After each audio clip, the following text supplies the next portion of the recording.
I hope you guys are doing great. कल हमने SRE 2400 unfortunately शुरू किया था और आपको समझ में आया होगा उसमें आपके पूरे ऑडिटिंग स्टैंडर्ड्स का रिवीजन है। कल सिर्फ हमने रिपोर्टिंग वाला पार्ट मतलब दैट इज 700, 705 एंड 706 जो SRE में अप्लाई किया था वो पार्ट डिस्कस किया था। आज पहले SRE का सारा बचा हुआ पार्ट डिस्कस करेंगे। ऑब्वियसली यहाँ पर आपके बहुत सारे एज इट इज एसेस का एप्लीकेशन आएगा, that is your documentation, written representation, using the work of an expert, बहुत सारे स्टैंडर्ड्स का रेफरेंस आएगा। once that part is done, then we will start with the next chapter and the last chapter on the standards, that will be assurance engagements, SAE. So before we move to SAE, let's try to focus on SRE।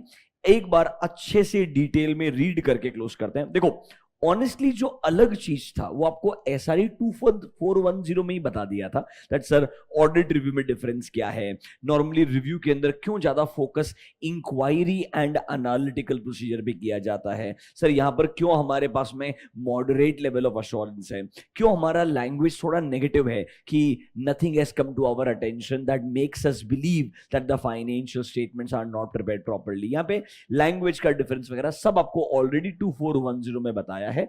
As it is 2400 में भी वही apply करना है। Major difference एक था, 2410 के अंदर statutory auditor को ही रिव्यू करने के लिए बोला था and the word is called as interim financial information. 2400 में बोला है यहां पर स्टैट्यूटरी ऑडिटर रिव्यू नहीं करने वाला है, कोई और प्रैक्टिशनर को अपॉइंट किया जाएगा and they have used the word historical financial statements, मतलब यहां पर complete set of financial statements cover किए जाएंगे। ये एक मेजर डिफरेंस था जो आपको पता होना चाहिए। अब एक काम करते हैं, SRE पे आते हैं। कल हमने इंट्रोडक्शन वाला पार्ट किया था एंड सिर्फ रिपोर्टिंग वाला पार्ट डिस्कस किया था। आज हम बाकी पार्ट डिस्कस करना शुरू करेंगे। आइए, in your modules come to page number SRE 2400, we're done with page number 10.3, you have to start with 10.4। 10.3 में अगर आप देखेंगे SRE में अलग क्या है एंड आपका ऑब्जेक्टिव क्या है उतना ही मेंशन्ड था। अब हम 10.4 से हमारा डिस्कशन शुरू करेंगे। सारे almost as it is SAs का एप्लीकेशन है, जहां जहां रेस्पेक्टिव ऐसे आएगा आपको वो ऐसे भी रिवाइज करवाते जाएंगे ताकि आपका अंडरस्टैंडिंग बेहतर रहे। और लास्ट में क्या आएगा, रिपोर्टिंग वाला पार्ट आएगा जो हमने कल ऑलरेडी डिस्कस कर लिया था, उसे वापस से रिपीट आज नहीं करेंगे क्योंकि वो कल ऑलरेडी लास्ट में हो गया था। Let's get started with the review engagement. अब अज्यूम कीजिए जैसे आप नॉर्मली एक फाइनेंशियल स्टेटमेंट्स का ऑडिट करते हैं वैसे ही रिव्यू करने वाले हैं। ऑब्वियसली अश्योरेंस लेवल कम रहेगा बट कंप्लीट सेट है दोनों। यहां पर भी complete set of financial statements है जिसका ऑडिट कर रहे हैं, यहां पर भी complete set of financial statement जिसका आप रिव्यू कर रहे हैं। बस ऑब्वियसली यहां पर आपका स्कोप जो है थोड़ा लिमिटेड रहेगा कंपैरेटिवली। तो सर ऑब्वियसली जैसे नॉर्मल ऑडिट में क्वालिटी कंट्रोल्स इंपॉर्टेंट होता है, एथिकल रिक्वायरमेंट्स कंप्लाई करना इंपॉर्टेंट होता है, एंगेजमेंट टर्म्स को बराबर से सोच के अग्री करना इंपॉर्टेंट होता है, वही चीज रिव्यू एंगेजमेंट्स में भी अप्लाई होने वाला है। Let's start with this, compliance with ethical requirements and engagement level quality control. क्या ये इनडायरेक्टली आपको SA 220 के बारे में रेफरेंस दे रहा है कि जब नॉर्मली आप ऑडिट करते हैं you have to comply with all ethical requirements including independence. तो जब रिव्यू भी कर रहे हैं you have to comply with all ethical requirements. Obviously independence पे ज्यादा फोकस नहीं करते हैं यहाँ पे because independence is more relevant in case of statutory audit. वो इंडिपेंडेंस का रेलिवेंट SRE 2410 में जरूर है क्योंकि 2410 में आपका स्टैट्यूटरी ऑडिटरी क्या कर रहा है, रिव्यू कर रहा है। यहां पर रिव्यू कोई भी कर सकता है, इसीलिए कंपैरेटिवली इंडिपेंडेंस के ऊपर इतना फोकस नहीं किया गया। बट ऑब्वियसली रिव्यू एंगेजमेंट में भी मेरे लिए उतना ही रेलेवेंट रहेगा इंडिपेंडेंस जितना स्टैट्यूटरी ऑडिट में रहता है। बट स्टैट्यूटरी ऑडिट में लॉ भी है जो लॉ स्पेसिफिकली बोलता है कब आप क्वालिफाइड रहेंगे और कब आप डिस्क्वालिफाइड रहेंगे। यहां पर ऐसा कोई स्पेसिफिक रिक्वायरमेंट नहीं है, यहां पे रोटेशन की कंडीशंस नहीं होती है। नॉर्मली इनका स्कोप कंपैरेटिवली कम होता है then audit. Read the line with me, क्या बोलता है, practitioner shall comply with all relevant ethical requirements including independence. And हम चाहते हैं कौन मेन रिस्पॉन्सिबिलिटी रखेगा, एंगेजमेंट पार्टनर। पूरे ओवरऑल एंगेजमेंट को प्लान करके परफॉर्म करने का रिस्पॉन्सिबिलिटी जैसे ऑडिट में भी एंगेजमेंट पार्टनर का होता है वैसे रिव्यू में भी किसका होगा, एंगेजमेंट पार्टनर का ही रहेगा। Is this part clear to you?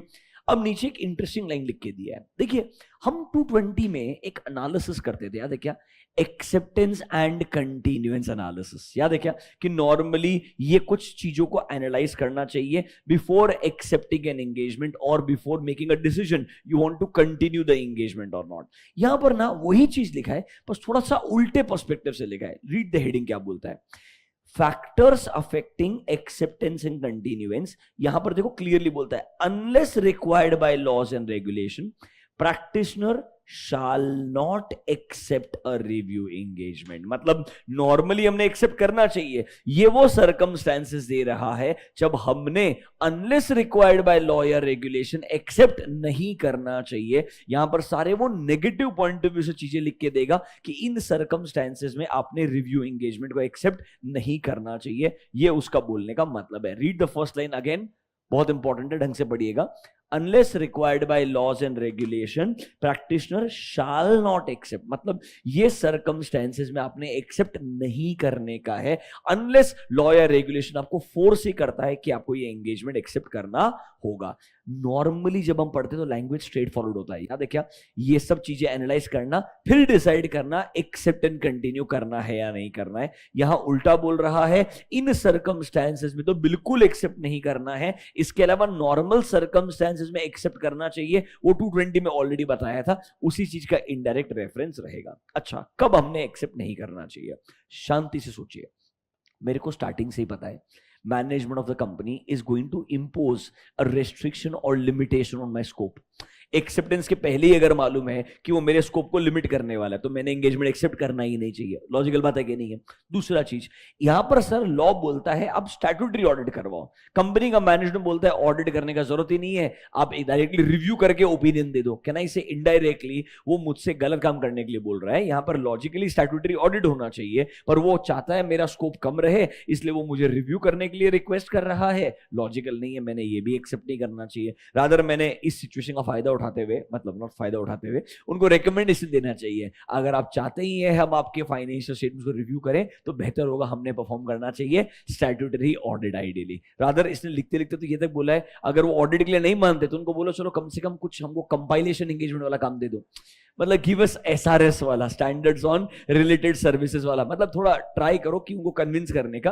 Review इधर अप्रोप्रिएट नहीं है, कोई दूसरा काम अगर हम अग्री करते तो हो सकता है आइडियली। मतलब बॉटम लाइन, इन सिनेरियोज में नॉर्मली आपने रिव्यू एंगेजमेंट एक्सेप्ट नहीं करना चाहिए, ऐसा वो बोलने का ट्राई कर रहा है। अच्छा, क्लियरली आपको लगता है आपको कंपनी के मैनेजमेंट पे, टीसीडब्ल्यूजी के इंटीग्रिटी पे डाउट है, उनके ऑनेस्टी पे डाउट है, तो ऑब्वियसली उस केस में it will not be making sense कि आप ऐसा एंगेजमेंट एक्सेप्ट करें, बिकॉज ये आपके लिए रिस्क और बढ़ा देगा। तो ये इस तरीके से सिचुएशंस को लिख के दे रहा है कि कब आपने रिव्यू एंगेजमेंट एक्सेप्ट नहीं करना चाहिए, unless it is required bye a law और अ रेगुलेशन। थोड़ा बात समझ में आया क्या? एक एक पॉइंट्स को पिक करते हैं, डिस्कस करना शुरू करते हैं।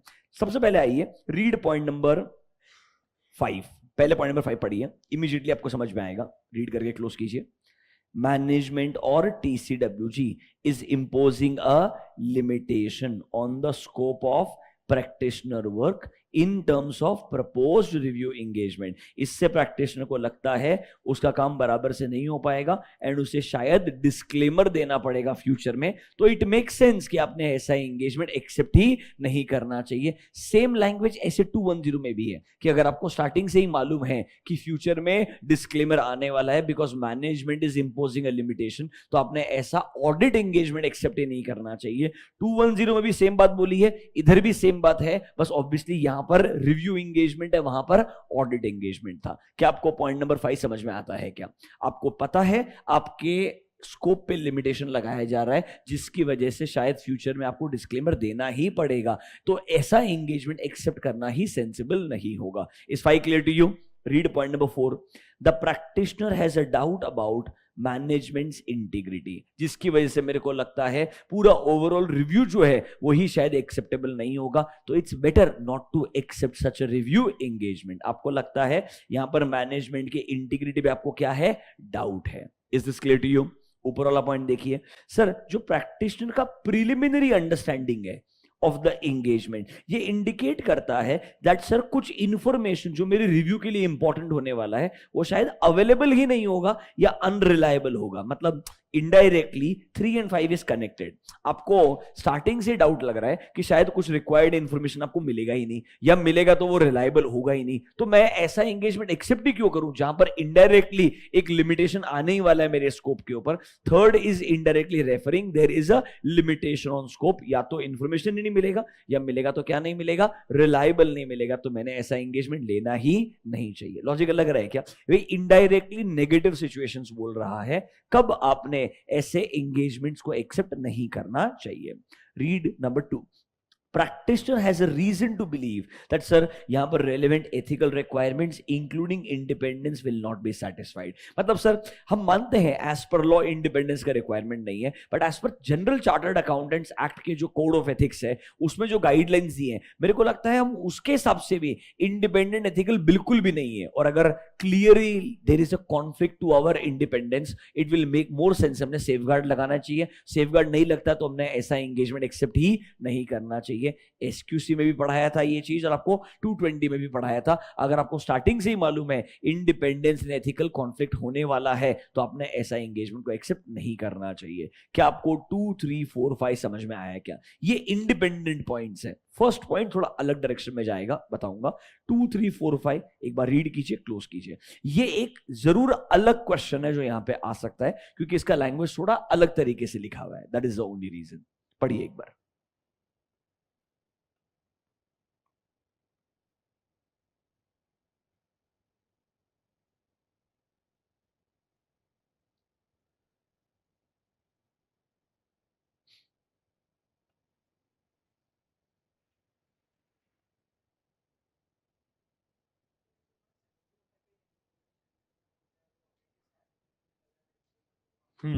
ये 705 नहीं 210 है।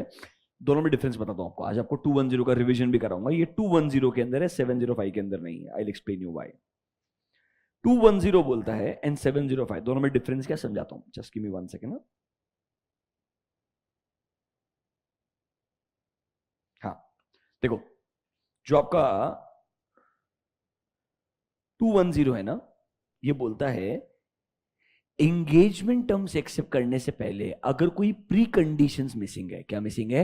प्री कंडीशंस मिसिंग है। मतलब इनडायरेक्टली मैनेजमेंट बोल रहा है ये रिकॉर्ड्स आपको नहीं दे पाएंगे, ये रिक्वायर्ड इंफॉर्मेशन आपको प्रोवाइड नहीं कर पाएंगे। ये स्टार्टिंग से ही मैनेजमेंट मना कर रहा है और आपको लगता है ये इंपॉर्टेंट इंफॉर्मेशन रहने वाला है जो मेरे लिए बहुत रेलिवेंट रहेगा एंगेजमेंट के लिए। तो सर अगर स्टार्टिंग से ही मैनेजमेंट मना करता है before accepting the engagement and I believe it may result into disclaimer, तो 210 में ये लिखा है गिविंग अ रेफरेंस ऑफ 705 कि एंगेजमेंट एक्सेप्ट करने के पहले ही प्री कंडीशंस मिसिंग है जिसकी वजह से लगता है डिस्क्लेमर आएगा, तो it's better not to accept such an engagement. 705 बोलता है अगर एंगेजमेंट एक्सेप्ट करने के बाद में आपको लगता है there is a limitation on the scope of work और आपको लगता है शायद प्रैक्टिकली पॉसिबल नहीं है कंटिन्यू करना, तो आपने विड्रॉल के बारे में सोचना चाहिए। एक में एक्सेप्टेंस के पहले का सिचुएशन है, एक में एक्सेप्टेंस के बाद है। एक्सेप्टेंस का बाद 705 में कवर होता है, बिफोर एक्सेप्टेंस 210 में कवर होता है। I will show you that. अगला वाला पार्ट पढ़ाने से पहले आपको 210 का पूरा रिवीजन दूंगा, डोंट वरी। अभी के लिए क्या आपको पॉइंट 2, 3, 4, 5 समझ में आया क्या? अब आइए पॉइंट नंबर 1 के ऊपर मेरे साथ में। यहां पर ना इनडायरेक्टली अगर आपको बोलूं ना, मैनेजमेंट चाहता है एक फर्म को अपॉइंट करना कि तुम रिव्यू कर लो जहां पे एक्चुअली ऑडिट करना चाहिए। Do you get my point? Indirectly आपको फोर्स कर रहा है लिमिटेड स्कोप वाला एंगेजमेंट एक्सेप्ट कर लो रिव्यू के नाम पे, और आप एक काम करो ऑडिट करने का कोई जरूरत ही नहीं, जबकि तुमको पता है उन फाइनेंशियल स्टेटमेंट्स का एज पर लॉ ऑडिट करना मेन रिक्वायरमेंट है, ना कि रिव्यू। तो अगर तुमने ऐसा एंगेजमेंट एक्सेप्ट किया तो तुम भी गलत हो, ध्यान रखना। मैनेजमेंट तो गलत है ही है कि वो तो भाई आपसे रिव्यू करवाने के लिए फोर्स कर रहा है rather than audit. If you accept such an engagement then you are also at fault because normally review engagement accept करने के पहले क्या सोचता हूं, रिव्यू किसके लिए किया जा रहा है, इंटेंडेड यूजर कौन है, पर्पस क्या है। अब यहां पर अगर वो बोल रहा है पर्पस है मेरे all the users of financial statement, तो गलत है ना यार। इफ माय पर्पस इज कि पूरे फाइनेंशियल रिपोर्ट्स रिलायबल है कि नहीं है, तो गलत पर्पस हो गया। इसीलिए रिव्यू आपको फोर्सफुली चिपकाने का ट्राई किया जाएगा, जबकि शायद क्या रिक्वायरमेंट है, ऑडिट का रिक्वायरमेंट है। आइए number 1, if the practitioner is not satisfied, that there is a rational purpose for engagement. मतलब क्लियरली विजिबल है यहां पर मेरे को इस एंगेजमेंट का कोई पर्पस ही समझ में नहीं आ रहा. उसका एग्जांपल हो सकता है number C, when the engagement is intended to meet the compliance requirements or law regulation that requires financial statements, mark the word to be audited. अगर लॉ का रिक्वायरमेंट है फाइनेंशियल स्टेटमेंट का ऑडिट होना चाहिए तो हम बोलेंगे there is no rational purpose for review engagement, क्योंकि लॉ क्लियरली बोल रहा है आप ऑडिट करवाइए, आप इंटरप्रेट कर रहे हैं, हम रिव्यू करवा के भी सेम ओपिनियन ले सकते हैं. तो ये गलत लॉजिक रहेगा. समझिए हर रिव्यू एंगेजमेंट के पीछे पर्पस क्या है, लॉजिक क्या है. जनरली कोई लॉ के रिक्वायरमेंट के लिए रिव्यू नहीं होता है. लॉ के रिक्वायरमेंट के लिए एक ही होता है, लिमिटेड रिव्यू, जो कवर होता है 2410 के अंदर. Remember that. यहां पर जो रिव्यू है ये एक थर्ड पार्टी के रिक्वायरमेंट के लिए, पेरेंट कंपनी के लिए रिक्वायरमेंट के लिए, या कोई एक ट्रांजैक्शन पर्पस के लिए किया जाएगा, तब रिव्यू होगा. आपको रिव्यू का पर्पस समझना बहुत जरूरी है, बिना उसके एक्सेप्ट नहीं करना चाहिए. नंबर सी में बोल रहा है अगर ऑडिट का रिक्वायरमेंट है तो review can not substitute that. Read point number D.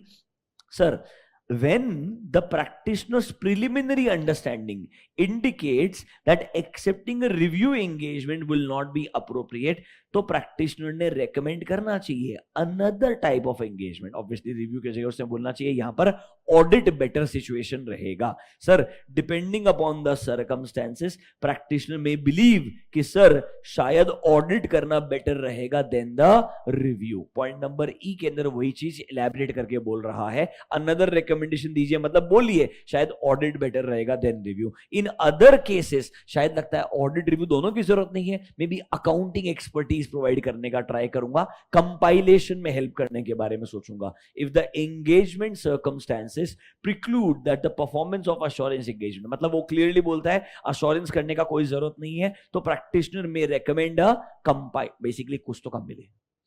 वो रिव्यू के लिए तेरे को अप्रोच कर रहा है तो ऑडिट के लिए रेकमेंड कर. ऑडिट सेंसिबल नहीं है, अश्योरेंस सेंसिबल नहीं है, तो एसआरएस रेकमेंड कर. ये वो इनडायरेक्टली बोल रहा है. ये पूरा कहानी लॉजिकल नहीं है, एक ही पॉइंट लॉजिकल है. कोई रैशनल रीजन नहीं रिव्यू करवाने का. In if it doesn't make sense कि रिव्यू होना चाहिए तो मैंने ऐसा रिव्यू एक्सेप्ट नहीं करना चाहिए. तुमको रिव्यू करवाना है किसी और से करवाओ, मेरे को ये सेंसिबल नहीं लगता है. Do you understand all 5 points जहां पे वो इनडायरेक्टली बोल रहा है आपने ऐसा सिचुएशंस में रिव्यू एंगेजमेंट को एक्सेप्ट नहीं करना चाहिए. नोटबुक में जाइए, ये हेडिंग जरूर आपके पास में होनी चाहिए. कितने पॉइंट लिखे हमने एसआरई में? एक या दो? एक ही पॉइंट लिखा है ना, बराबर है. उसमें main point A and B लिखा होगा उसके अंदर भी, या उसमें एक ही एक्सप्लेनेशन दिया है? क्या दिखा है हमने उसके अंदर? चेक कीजिए एक बार. सर यहां पर हम क्या करने वाले हैं regarding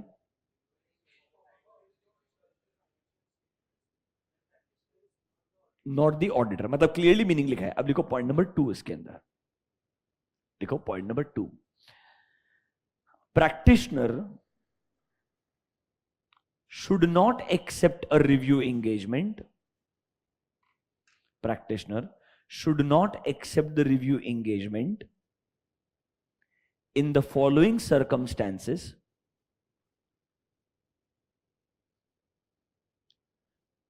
In the following circumstances, unless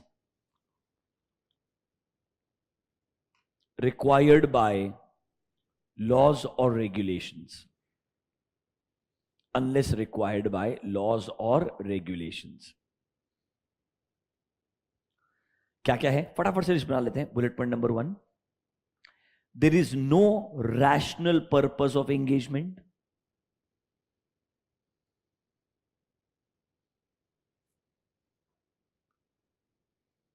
for example, law requires audit. For example, law requires audit and management is recommending review. Law requires audit and management is recommending review.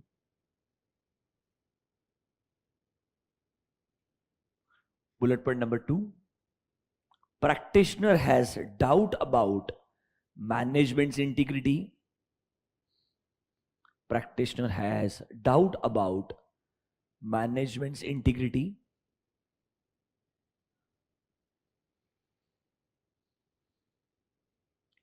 Bullet point number 3, management is imposing a limitation management is imposing a limitation on the scope of work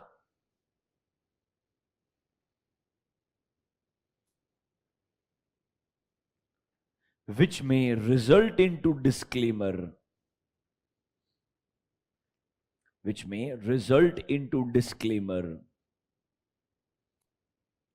before acceptance of engagement.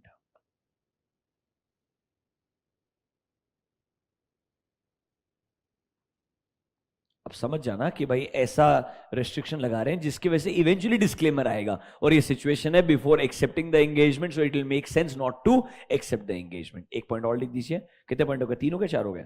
3 हो गए. Number 4, when practitioner has a reason to believe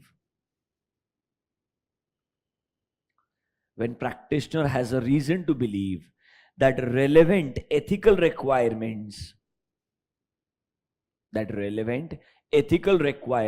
including independence will not be satisfied.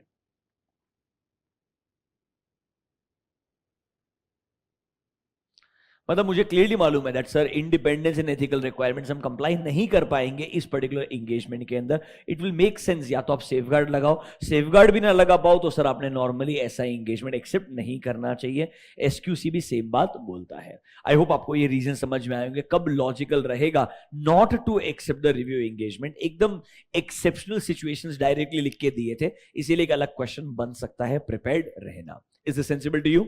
आगे जाएं. अब before I go next एक काम करते हैं, थोड़ा 210 आपको रिवाइज करवा के दे देता हूं डायरेक्टली पूरा.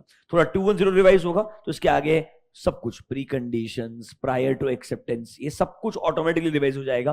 दिस इज लाइक एंटायर 210 का control C control V. Let me help you with 210. आपके फर्स्ट मॉड्यूल के अंदर अदर स्टैंडर्ड्स के अंदर एक ऐसे 210 था. It is on page number M.7 है तो अच्छा बात है, वरना सामने देखिए कोई दिक्कत नहीं है. क्या बोलता है ये? 210 talks about agreeing the terms of engagement. 10 minute spend करेंगे, क्लोज करेंगे, ठीक है. सबसे पहला चीज, who prepares the engagement letter? Auditor.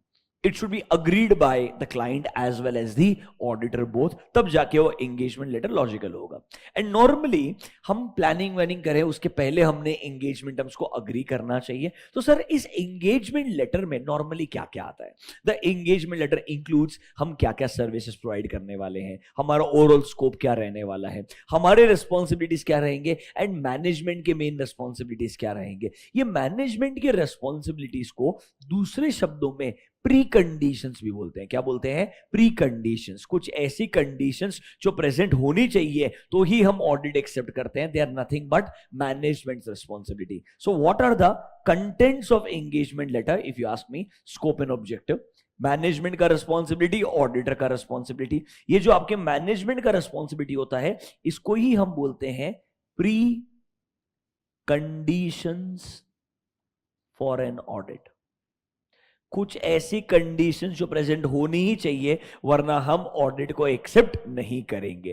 And obviously जो हम एप्लीकेबल एफआरएफ फाइनेंशियल स्टेटमेंट्स बनाने के लिए यूज करेंगे उसे आइडेंटिफाई करना जरूरी है ताकि कोई मिसअंडरस्टैंडिंग ना हो. There should be clarity. इन्होंने ये वाला एप्लीकेबल एफआरएफ फॉलो किया है, हमने इस तरीके से ही ऑडिट करना है. ऐसा नहीं होना चाहिए हम यूएस गैप के पॉइंट ऑफ व्यू से ऑडिट करें, उन्होंने आई गैप के हिसाब से अकाउंटिंग किया. लॉजिकल नहीं होगा. प्लस हमारे एंगेजमेंट लेटर में क्लियरली बोलना चाहिए हम क्या रिपोर्ट्स इशू करने वाले हैं, रिपोर्ट का फॉर्मेट क्या रहेगा, जनरल कंटेंट क्या रहेगा. एंड भाई सर्कमस्टेंसेस बदले तो रिपोर्ट का कंटेंट भी बदलेगा. So we have to tell them the expected form and content of reports जो हम इशू करने वाले हैं. एंड एक स्टेटमेंट क्लियरली आना चाहिए, if there are change in circumstances my report will also change. ये क्लियरली क्या है? कंटेंट्स ऑफ एंगेजमेंट लेटर है. क्या है ये? Clearly contents of engagement letter. 2 minute दे रहा हूं. ABCDE एक बार रीड कर लीजिए, दिमाग में थोड़ा शांति से बैठ जाएगा. 210 आपके सिलेबस में नहीं है बच्चों, बट 2400 जो आपका SRE है वहां पे जरूर रेफरेंस दिया हुआ है. थोड़ा सा लॉजिकल हो जाएगा, अंडरस्टैंडिंग बेहतर हो जाएगी, इसलिए 2 मिनट पढ़ लीजिए आराम से. Does it make sense to you? एक बार चेक कर लीजिए.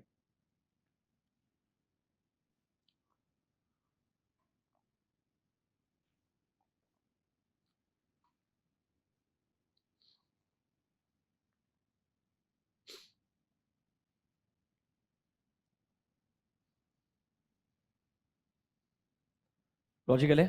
अब देखो क्या बोलते हैं, इसमें जो मैनेजमेंट की रेस्पॉन्सिबिलिटी उनको हम क्या बोलते हैं, preconditions. So what are these preconditions? Preconditions क्या क्या होती है?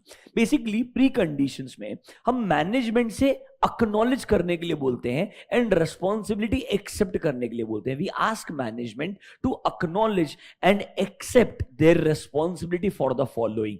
किन किन चीजों के लिए? Number one, they accept that they are responsible to prepare and present financial statement as per applicable FRF. Management ये अग्री करता है कि वो अच्छे कंट्रोल्स को डिजाइन करेगा, इंप्लीमेंट करेगा, मेंटेन करेगा, ताकि financial statements can be free from material statement. Management ये अग्री करता है वो ऑडिटर को एक्सेस देगा ऑल द रिकॉर्ड्स का, ऑल द डॉक्यूमेंट्स का, ऑल द इंफॉर्मेशन का विच is required for the purpose of audit. Sir even auditor को अनरेस्ट्रिक्टेड एक्सेस मिलेगा ऑफ ऑल द एम्प्लॉइज जिनसे वो किसी भी तरीके का इंफॉर्मेशन एक्सप्लेनेशन मांग सकता है, ताकि ऑडिट करने के दौरान उसे कोई चैलेंजेस फेस करने को ना मिले। ये सब चीजें कहलाती है प्री कंडीशंस, कंडीशंस जो पहले से प्रेजेंट होनी चाहिए। Look at the heading, pre-conditions for an audit, this is nothing but managements responsibilities.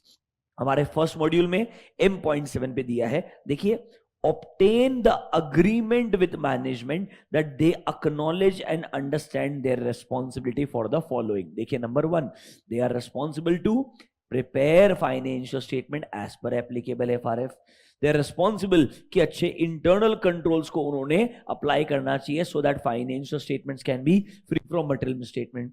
वो सर अग्री करते हैं, they will provide auditor access to all the documents and records, they will provide access of additional information which auditor may require for the purpose of audit, they will give unrestricted access to persons, मतलब employees जितने भी है organisation के, उनसे हम कोई भी inquiries वगैरह कर सकते हैं, एक्सप्लेनेशन मांग सकते हैं which is required for the purpose of our audit. ये सब चीजें कहलाती है प्री कंडीशंस, कुछ ऐसी कंडीशंस जो प्रेजेंट होनी चाहिए बिफोर एक्सेप्टिंग द ऑडिट। एक बार पढ़ लीजिए, प्री कंडीशन समझता है कि आपको ये सब इंटरमीडिएट में आप डिटेल में पढ़ के आए हो, फाइनल के सिलेबस में एक्चुअली है नहीं, बस एसआरई में रिपीटेड है इसलिए आपको रिवाइज करवा के दे रहा हूं।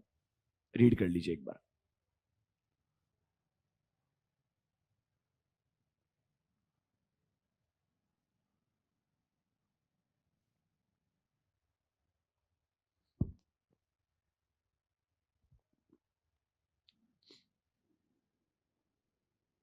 लॉजिकल लगता है एकदम। अब नीचे आइए, एक स्टेटमेंट पढ़ी है, दिख रहा है क्या? Limitation on scope prior to engagement acceptance, यही तो जस्ट पॉइंट पढ़ा था अपन ने। अगर मैनेजमेंट एंगेजमेंट एक्सेप्ट करने के पहले रेस्ट्रिक्शन लगाता है, लिमिटेशन लगाता है ऑडिटर के स्कोप के ऊपर, जिससे ऑडिटर को लगता है शायद फ्यूचर में इसकी वजह से डिस्क्लेमर देना ही पड़ेगा, तो ऐसा लिमिटेड स्कोप का एंगेजमेंट एक्सेप्टिंग क्यों करना है? ये 210 में क्लियरली बोला है, अगर मैनेजमेंट या TCWG is imposing a limitation on the scope of auditors work, जिसकी वजह से ऑडिटर बिलीव करता है ये लिमिटेशन की वजह से ऑडिटर को क्या देना पड़ेगा? डिस्क्लेमर देना पड़ेगा, तो ऑडिटर ने ऐसा लिमिटेड स्कोप वाला एंगेजमेंट क्या नहीं करना चाहिए? एक्सेप्ट ही नहीं करना चाहिए, अनलेस रिक्वायर्ड बाय लॉ या रेगुलेशन। सेम बात पड़ी है, अनलेस रिक्वायर्ड बाय लॉ या रेगुलेशन, हमने ऐसा लिमिटेड स्कोप वाला रिव्यू एंगेजमेंट एक्सेप्ट नहीं करना चाहिए। इधर ऑडिट के लिए बोला है, उधर रिव्यू के लिए बोला था। अब एकदम लॉजिकल लग रहा है। कहां से आ रहा है ये सब कुछ? 210 से आ रहा है। 210 में सबसे पहले कंटेंट्स ऑफ एंगेजमेंट पढ़ा है। कंटेंट्स में ही मैनेजमेंट की रिस्पॉन्सिबिलिटी है, उससे कनेक्टेड क्या है? प्री कंडीशंस है। अगर ये प्री कंडीशंस मिसिंग है या स्टार्टिंग से ही आपके स्कोप को लिमिट करने का ट्राई किया जा रहा है और आपको लगता है इसकी वजह से डिस्क्लेमर देना पड़ेगा, तो इट मेक्स मोर सेंस कि आप ऐसा एंगेजमेंट एक्सेप्ट ही ना करो। दोनों पॉइंट समझ में आए क्या? Contents, pre conditions, done. Third point, क्या हम हर साल एंगेजमेंट लेटर रिवाइज करते हैं? नहीं। ये बोलते हैं there is something called as recurring audit. Last year आपने ऑडिट किया था, इस साल कंटिन्यू कर रहे हो, एंगेजमेंट लेटर रिवाइज करना कंपलसरी नहीं होता है, बट कुछ सर्कमस्टेंसेस है जहां पर हम आपको रेकमेंड करेंगे कि आपने रिवाइज एंगेजमेंट लेटर भेजना चाहिए। पढ़ के देखिए एक बार, कुछ याद आता है क्या?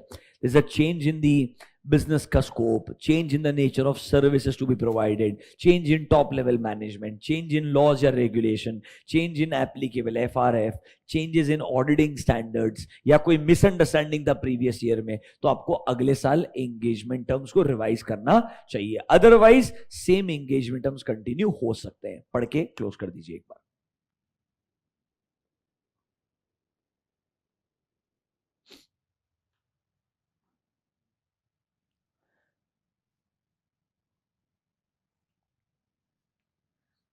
ठीक लग रहा है? Are you able to recall? ये सब आपने इंटर में पढ़ा होगा, आई एम श्योर आप रिवाइज कर पा रहे हैं, बराबर है। अब आता है लास्ट चीज, अगर सर एंगेजमेंट टर्म्स अग्री हो गया है, planning done, execution is going on, what is going on? During the course of audit, मतलब एग्जीक्यूशन के दौरान सडनली मैनेजमेंट आके एक दिन बोलता है let's revise the engagement terms, मतलब during the course of audit they request you to revise the engagement terms. Auditor ने रिवाइज टर्म्स को एक्सेप्ट करना चाहिए कि नहीं करना चाहिए? जनरली एक्सेप्ट नहीं करना चाहिए unless there is a reasonable justification for doing so. कोई रीजनेबल जस्टिफिकेशन है तो शायद मैं एक्सेप्ट कर सकता हूं। उसके अंदर एक पॉइंट था, अगर ओल्ड टर्म्स जो आपने अग्री किए थे एंड रिवाइज टर्म्स जो मैनेजमेंट रेकमेंड कर रहा है, if revise terms results into lower level of assurance, results into lower level of assurance, तो ऑब्वियसली ऑडिटर ने रिवाइज टर्म्स को एक्सेप्ट नहीं करना चाहिए। If I am less comfortable, why will I accept it? Ideally if I am equally comfortable तो मैं accept कर सकता हूं। इक्वली कंफर्टेबल कब रहूंगा? जब सर एक्चुअली एक सर्विस का रिक्वायरमेंट ही खत्म हो गया होगा। मतलब पहले स्टार्टिंग में चिल्ला चिल्ला के बोला जीएसटी ऑडिट सबको करवाना पड़ेगा, बाद में बोला नहीं इतना रेलेवेंट नहीं है, फाइनेंस मिनिस्टर ने रिक्वायरमेंट ही चेंज कर दिया। तो जब कोई सर्विस का रिक्वायरमेंट बदल जाए, जब हमको लगता है कंपनी के अंदर एक छोटा सब्सिडरी था जिसका भी ऑडिट हमको करना था, अब कंपनी ने सब्सिडरी बेचने का डिसीजन ले लिया है, बेचने के बाद में उसका फाइनल कंक्लूजन जो है वो हमारे नंबर्स में डायरेक्टली आने वाला है, तो हमको सब्सिडरी को विजिट करने का जरूरत क्यों है? ऑडिटिंग करने का जरूरत क्यों है? मतलब bottom line there is a change in circumstances जिसकी वजह से एंगेजमेंट टर्म्स रिवाइज होते हैं। लॉजिकल लगता है तो एक्सेप्ट कर सकते हो, अदरवाइज एक्सेप्ट करने का जरूरत नहीं है। अच्छा, अग्री अगर ऑडिटर को लगता है लोअर लेवल ऑफ एश्योरेंस नहीं हो रहा है, लॉजिकल सर्कमस्टेंसेस है, मैं इक्वली कंफर्टेबल हूं, can he accept the revise terms? Yes. नया एंगेजमेंट लेटर बनाना पड़ेगा? हाँ। उसके सबसे काम करना पड़ेगा? यस। यही आपका 210 है। 210 में 4 सिचुएशन थी, contents of engagement letter, preconditions, recurring audit में कौन से ऐसे फैक्टर्स है जब मुझे रिवाइज लेटर भेजना पड़ता है, एंड लास्ट पॉइंट बोलता है कब ऑडिटर ने एक्सेप्ट करना चाहिए revision in engagement terms if management is requesting the revision during the course of audit. कब एक्सेप्ट करना है, कब नहीं एक्सेप्ट करना है, ये 210 में लिख के दिया है। 210 थोड़ा समझ में आया क्या? पक्का? यही सब कुछ अब अगले 2-3 पेज में लिखा हुआ है। आइए let's read your SRE। I hope आप जब रीड करेंगे आपको एकदम लॉजिकल लगेगा और इजीली क्लोज होते जाएगा। 10.5 ऑलमोस्ट 1-1.5-2 पेज 210 के ऊपर है। देखिए फर्स्ट हेडिंग क्या बोलता है, pre conditions for accepting a review. Same चीज, पहला चीज क्या सर FRF एक्सेप्टेबल है कि नहीं है? फिर सर मैनेजमेंट से लिखवा के लीजिए दैट वो एक्नॉलेज करता है एंड अंडरस्टैंड करता है that they are responsible for what sir? Preparation of financial statements and they are responsible for internal control. Thank God shortcut लगाया, पूरे सेंटेंसेस लिखने के बजाय इसने preparation of financial statement and internal control. They are also responsible to give access of all the information so that reviewer can do his review properly and there should be unrestricted access to persons. Don't you think पूरा preconditions अपने हिसाब से summarize करके लिख दिया, but don't you think as it is copy paste है? Logical है? नीचे आइए, prior to accepting the review engagement practitioner shall, unfortunately same चीज रिपीटेड है, प्री कंडीशन फिर से, वो समरी था नीचे डिटेल में आ गया, इवन आई जस्ट रियलाइज्ड। लिखा है, पढ़ो, खत्म करो भी क्या है।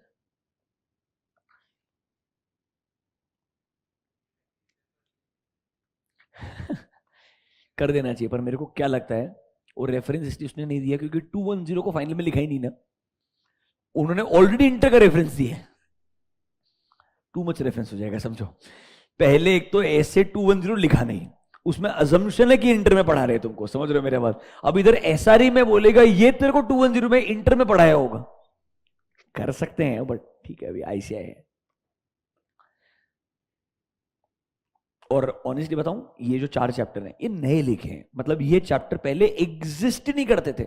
मतलब मैंने 2014-15 के अंदर भी फाइनल का सिलेबस पढ़ाया है, उसके ऊपर लिटरली एक पेज पूरे एसआरई के ऊपर 2400 पे एक पेज ज्यादा बोल दिया, 2400 पे तो आधा ही था, 2410 पे एक पेज था क्योंकि स्टैट्यूटरी ऑडिटर इन्वॉल्व रहता है इसलिए, और रिपोर्ट का फॉर्मेट भी पूरा आपका 800 सीरीज एसआरई एसएई एसआरएस सब मिला के 7 से 8 पेज, ये आईसीआई मॉड्यूल का सिलेबस था, समझ रहे हो क्या मेरा बात, maximum.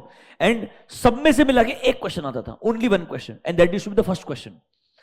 Question 1 part A used to be that, हमेशा कंपल्सरी क्वेश्चन का पहला पार्ट, मतलब 4 मार्क का वेटेज फिक्स था, एक ही क्वेश्चन आएगा, तो मेजोरिटी पब्लिक ऑप्शन छोड़ देता था, जिसको मालूम है एक ही क्वेश्चन आने वाला, उसके लिए 8 पेज समझना, पर एक्चुअली वो क्वेश्चन सबसे आसान होते थे क्योंकि तब तक कंटेंट 7-8 पेज ही थे, तो क्वेश्चन उसमें से ही आएगा।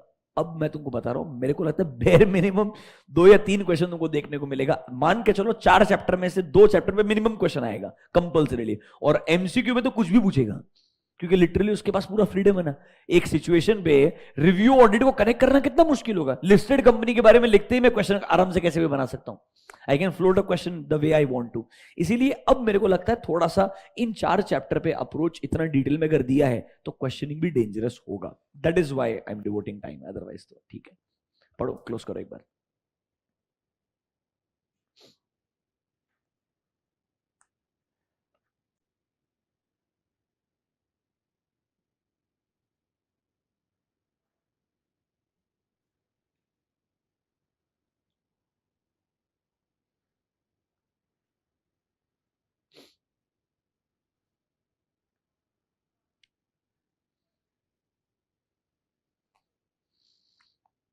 बच्चे ने अच्छा कमेंट मारा है, जहां चार्ट बनाना चाहिए वहां पे ऐसे चार्ट नहीं बनाता है, जहां उसने स्टैंडर्ड्स पूरे के पूरे उड़ा दिए थे, याद है कि अपने चैप्टर्स के अंदर उधर उसने मस्त चार्ट बनाए थे। वैलिड पॉइंट, तुम बहुत अच्छा सोचते हो आईसीए के बारे में।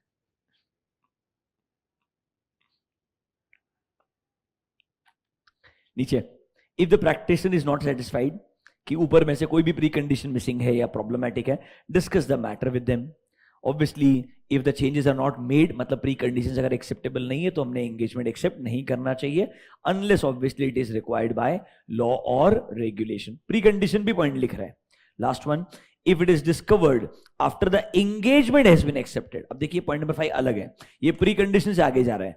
एंगेजमेंट एक्सेप्ट होने के बाद में अगर कुछ डिस्कवर करते हैं that I am not satisfied with any of the pre condition, practitioner will discuss with management, TCWG. सोचना चाहिए मैटर कैसे रिजॉल्व हो सकता है, क्या अभी भी लॉजिकल लगता है एंगेजमेंट कंटिन्यू करना, एंड सर अगर लेट्स से प्रॉब्लम सॉल्व हो जाता है, कंटिन्यू कर सकते हो तो कोई दिक्कत नहीं है। If you believe matter is still significant, should get reported, तो आप उसको रिपोर्ट भी कर सकते हो अपने प्रैक्टिशनर्स रिपोर्ट के अंदर, wherever you will believe it is more logical. पर मतलब बॉटम लाइन यही है, प्री कंडीशन की प्रॉब्लम एंगेजमेंट एक्सेप्ट के पहले है तो एक्सेप्ट ही नहीं करूंगा, बाद में हुआ तो सोचूंगा उसका प्रॉब्लम का इंपैक्ट कितना सिग्निफिकेंट है, बहुत सिग्निफिकेंट हुआ तो वहां भी विड्रॉ कर सकता हूं। लॉजिकल एकदम। आगे बढ़े, आ जाइए नेक्स्ट हेडिंग क्या बोलता है, agreeing the terms of engagement. 210 ही है, practitioner shall agree the terms properly before you start the engagement. उसको प्रॉपर एक एंगेजमेंट लेटर में रिकॉर्ड करना चाहिए, या any other suitable form of written agreement. बराबर है कि नहीं है। रेकरिंग एंगेजमेंट के अंदर हर साल लेटर रिवाइज करने का जरूरत नहीं होता है, unless you believe there are factors. पढ़ाए थे ना आपको कौन से फैक्टर्स में it will make more sense to revise your engagement letter. अगर कुछ भी बदलाव है तो रिवाइज एंगेजमेंट लेटर बना के अग्री भी करना चाहिए। देखो, the practitioner shall not agree to a change in terms when there is no reasonable justification for doing so. मतलब during the course of engagement कोई भी अगर रीजंस की वजह से वो रिवाइज करने के लिए बोलते हैं, तो अगर जस्टिफाइबल रीजन नहीं है तो हम एक्सेप्ट नहीं करेंगे। देखो, if prior to completion practitioner is requested to change the engagement terms for which no assurance is obtained, तो सर अगर रीजनेबल जस्टिफिकेशन है तो ही सोचेंगे। एंड ऑब्वियसली अगर दोनों अग्री करते हैं तो क्या करना चाहिए, दोनों ने अग्री करके नए टर्म्स को रिकॉर्ड कर लेना चाहिए इन अ सूटेबल फॉर्मेट। पूरा 210 कंट्रोल सी कंट्रोल भी है, नथिंग एल्स। आई होप आपको वर्ड बाय वर्ड सब कुछ समझ में आया होगा। देखो वापस से शांति से, पूरे 2400 में हमने क्या किया, सबसे पहले 2400 में अलग क्या है उसका ऑब्जेक्टिव पढ़ा, कुछ नहीं, हमारे 200 वाला ऑब्जेक्टिव ही था, बस यहां पर बोला रीजनेबल अश्योरेंस की जगह लिमिटेड अश्योरेंस आएगा, मॉडरेट अश्योरेंस आएगा, it will be lower than reasonable assurance. इधर ओपिनियन की जगह क्या आएगा, कंक्लूजन आएगा, बाकी सब कुछ सेम था वर्ड बाय वर्ड। फिर बोला एंगेजमेंट टर्म्स एक्सेप्ट करने से पहले ए एंड सी एनालिसिस लगाना चाहिए, इधर बस उल्टा बोला है, इन सर्कमस्टेंसेस में रिव्यू एंगेजमेंट एक्सेप्ट ही मत करना अनलेस रिक्वायर्ड बाय लॉ या रेगुलेशन। ये अलग है इसलिए आपको लिखवा के भी दिया। इसके आगे सिर्फ एंगेजमेंट टर्म्स ऐसे 210 एज इट इज रिपीटेड है, आई एम श्योर आपको वर्ड बाय वर्ड समझा होगा। Can I ignore this? आगे बढ़े, पक्का नोटबुक में जाइए। आपने लिखा number 1 introduction to SRE, number 2 लिखा किन सर्कमस्टेंसेस में लॉजिकल नहीं है टू एक्सेप्ट रिव्यू एंगेजमेंट। लिखिए point number 3, agreeing the terms of review engagement, agreeing the terms of review engagement, dash करके लिखिए, similar to the content and requirements of SA 210, similar to the contents and requirements of SA 210. कोई major difference नहीं है, as it is copy paste है.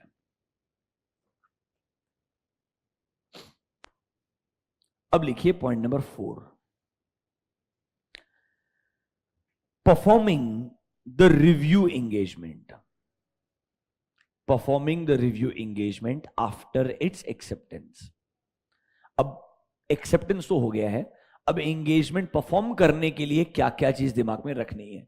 मेरे को लगता है यहां पर जरूर एमसीक्यू वगैरह किसी एक में क्वेश्चन भले ही बन सकता है कि अगर मैंने रिव्यू एंगेजमेंट को एक्सेप्ट कर लिया है, परफॉर्म करते वक्त क्या क्या चीजें दिमाग में रखनी चाहिए. एक समरी है, फिर एक एक पॉइंट को डिटेल में भी डिस्कस किया है. इसमें से 2-3 चीजें जरूर बहुत ज्यादा डिटेल में वो डिस्कस कर लेंगे. क्या क्या चीज दिमाग में रखनी है while performing the engagement. Bullet point number 1, determining materiality. देखिए क्या क्या चीज कंसीडर करूंगा मैं रिव्यू एंगेजमेंट परफॉर्म करने के दौरान. Bullet point number 1, determining materiality. Number 2, obtaining understanding of the entity and its environment. Obtaining understanding of the entity and its environment.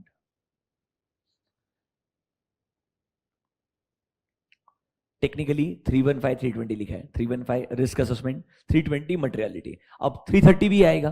330 क्या है? रेस्पॉन्सेस. देखिए आपको बताया था 315 रिस्क असेसमेंट, 320 सेटिंग और मटेरियलिटी. लास्ट चीज क्या है? प्रोसीजर लगाना पड़ेगा ना. What is 330? Your responses to the assessed risk. अब रिव्यू में क्या रेस्पॉन्सेस आएंगे? Inquiry, analytical procedure and other review procedure. तो लिखिए bullet point number 3, design and perform inquiry and analytical procedures.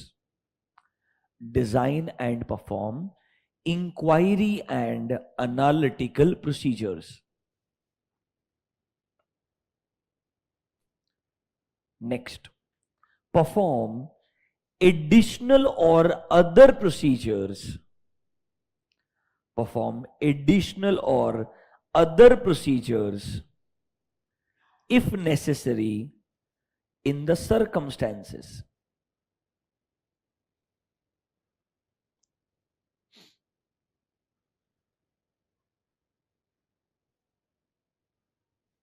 कितने बुलेट पॉइंट हो गए? Number 5, perform specific audit procedures.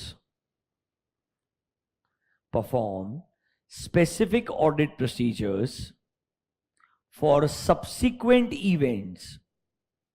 Perform specific audit procedures for subsequent events as required by SA 560.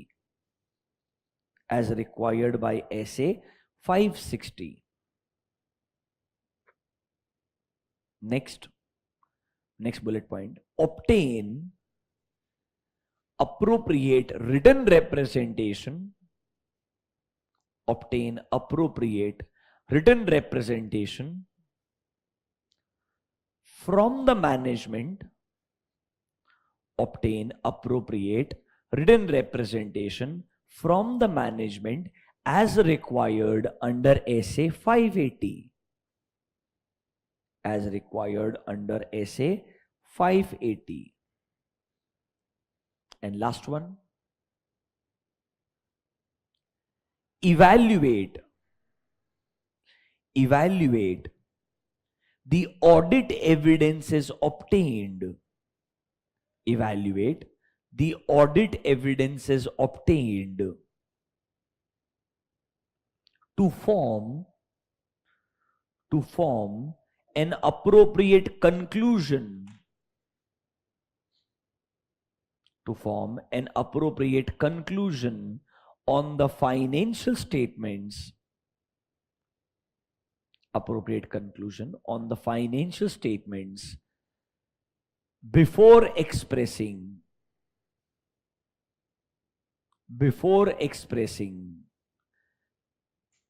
it in their report before expressing it in their report. Practically एक audit के जो steps होते हैं पूरे के पूरे लिखे हुए हैं. Risk identification, assessment, materiality, responses. इसमें कंट्रोल टेस्टिंग वगैरह नहीं आएगा. मेजर फोकस रहेगा इंक्वायरी एंड एनालिटिकल प्रोसीजर के ऊपर. कंट्रोल समझते हैं up to some extent but detail में चेक नहीं करते हैं. इसके बाद में सर सब्सिक्वेंट इवेंट्स के लिए अलग प्रोसीजर लगाने पड़ेंगे. गोइंग कंसर्न का पॉइंट लिखा नहीं है पर वो भी चेक करना पड़ता है. रिटन रिप्रेजेंटेशन ऑब्टेन करने पड़ते हैं. Can we also use the work of internal auditor? Can we also use the work of expert? Yes. वो सेम चीजें रेलेवेंट रहेगी. वो सब कुछ आने के बाद लास्ट में आपका रिपोर्ट आएगा. अब देखिए इसमें कुछ कुछ चीजों को डिटेल में लिखा है. आउट ऑफ देम मेरे को वैसे नहीं लगता है किसी एक पे स्पेसिफिक क्वेश्चन पूछेगा. लिख भी देगा तो कोई दिक्कत नहीं है. आपको रेस्पेक्टिव ऐसे अगर आता है you should be able to write the answer. I will show you some examples that कैसे आप वो आंसर लिख पाएंगे लॉजिकली. एक एक पॉइंट्स को रीड करके क्लोज करेंगे पर एक लिस्ट बना के दे दी आपको. इसके बाद में रिपोर्टिंग ही बचता है. इसके बाद में क्या बचता है? रिपोर्टिंग. रिपोर्टिंग में तो एज इट इज आपको मालूम है, कल पढ़ाया था पूरा 700, 705, 706 as it is copy paste था. कल बताया था आपको रिपोर्टिंग पूरा वर्ड बाय वर्ड पढ़ा के दिखाया था कल, याद है ना? पूरा ईओएम ओएम तक as it is copy paste था, कुछ भी अलग नहीं था. बस ऑब्वियसली रिपोर्ट का फॉर्मेट कल बताया था कि आपको रिपोर्ट का फॉर्मेट भी, एक एक्चुअल रिपोर्ट भी दिखा देंगे आपको तो थोड़ा आपको और समझ में आ जाएगा. तो रिपोर्टिंग वाला part is important from exam point of view but it is a complete copy paste. कुछ भी अलग नहीं है. जो ऐसे इसमें पढ़ा है वही आएगा. बस ओपिनियन की जगह वर्ड क्या आएगा? कंक्लूजन आएगा. एंड हर जगह पे एक सेंटेंस आएगा. ये वाला एंगेजमेंट किया है एज पर SRE 2400. इधर हमारा स्कोप कंपेरेटिवली क्या है? कम रहेगा. इसीलिए हम क्या नहीं दे रहे हैं? ओपिनियन नहीं दे रहे हैं. ये एक सेंटेंस तो आपको इंक्लूड करना ही पड़ेगा. Other than that execution is as it is.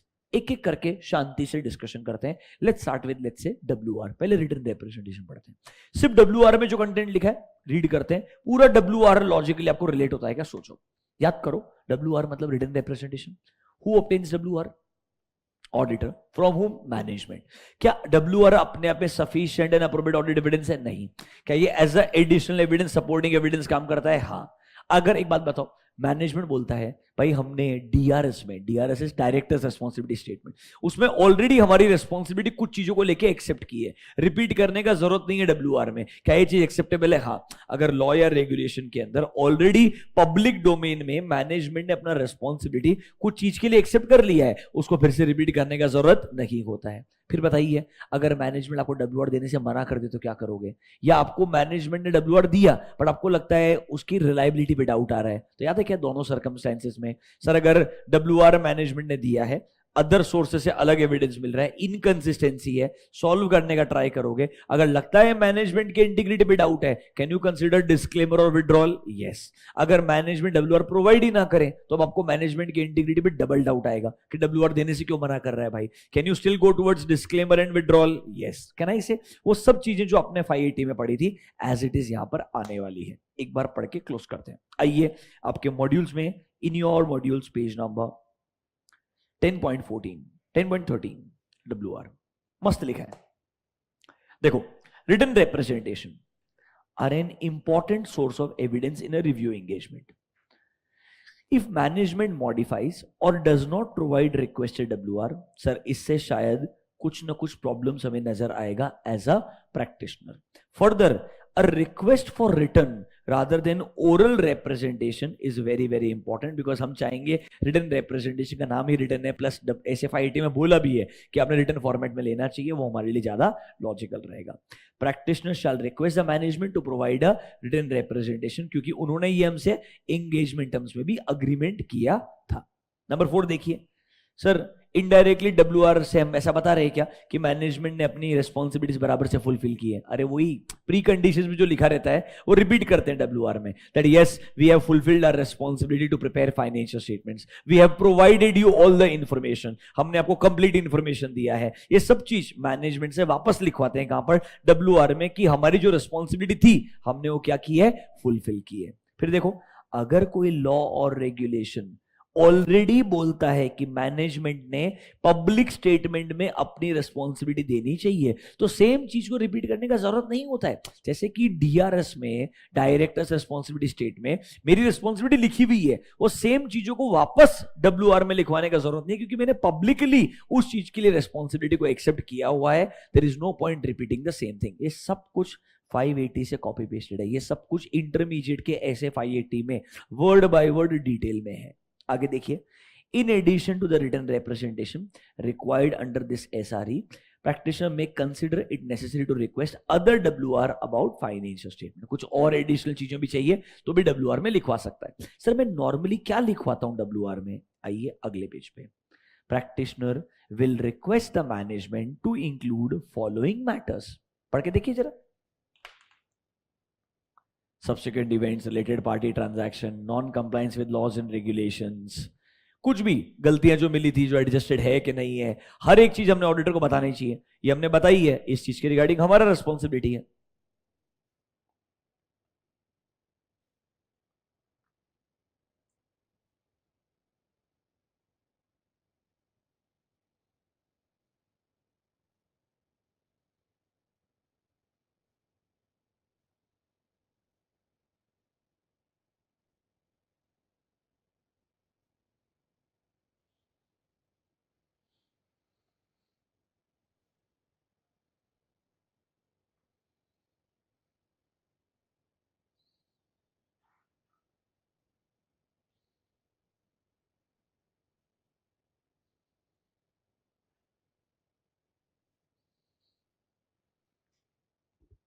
ठीक है, जनरल मैटर्स जो हम WR में लिखवा के लेते हैं उसका लिस्ट बना के दिया है।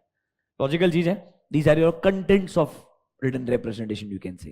नीचे देखिए, अगर मैनेजमेंट प्रोवाइड नहीं करता है वन और more requested WR, discuss with management TCWG। इससे शायद हमको उनके पूरे इंटीग्रिटी पे डाउट आएगा, एंड कैन आई से हमने अप्रोप्रिएट एक्शन लेना चाहिए। What is appropriate action? या तो विड्रॉल, डिस्क्लेमर, और सबसे एक्सट्रीम केसेस है भाई, हमको लगता है कि ये प्रॉब्लमेटिक सिचुएशन है, लिस्टेड कंपनी वगैरह है, रेगुलेटर वगैरह को भी इन्फॉर्म करना चाहिए, बिकॉज यहाँ पे फ्रॉड का एक यू कैन से विजिबिलिटी आपको आ जाएगा। बिकॉज अगर मैनेजमेंट कोई चीज लिख के देने से मना कर रहा है, मतलब शायद वहां पे चैलेंजेस रहेंगे, प्रॉब्लम्स रहेंगे। It can also be suspected fraud where you need to inform this to the central government as well. अगर practitioner shall disclaim a conclusion और विड्रॉ फ्रॉम एन एंगेजमेंट, अगर विड्रॉल पॉसिबल नहीं है या possible है, देखो एक प्रैक्टिशनर कंक्लूड्स दैट सर उसको सिग्निफिकेंट डाउट है about the integrity of management, क्योंकि WR क्या नहीं है, रिलायबल नहीं है। यहां पर WR प्रोवाइड नहीं कर रहा है, यहां पर WR रिलायबल नहीं है। उसने दिया है बट सर उसमें इनकंसिस्टेंसी है, WR में कुछ और है, सिचुएशन जब हमने एक्चुअली ऑडिट किया तो कुछ और मिलता है। सर मैनेजमेंट अगर हमको प्रोवाइड नहीं कर रहा है ढंग से रिप्रेजेंटेशन, तो सर हमने विड्रॉल कंसिडर करना चाहिए, अदरवाइज डिस्क्लेमर देना चाहिए। सब कुछ ऐसे 580 में था एज इट इज। हमने डिस्कस किया था 580 को थोड़ा बहुत, अगर आपको याद है तो। WR के ऑब्वियसली बहुत ही लिमिटेड था आपके सिलेबस के अंदर, बट चलिए चीज पढ़ाई है आपको, कुछ ज्यादा रह गया, एक बार अच्छे से और देख लीजिए। If you are comfortable I will go next. मेरे हिसाब से WR वाला पार्ट कंप्लीट हो चुका है, रिटन रिप्रेजेंटेशन।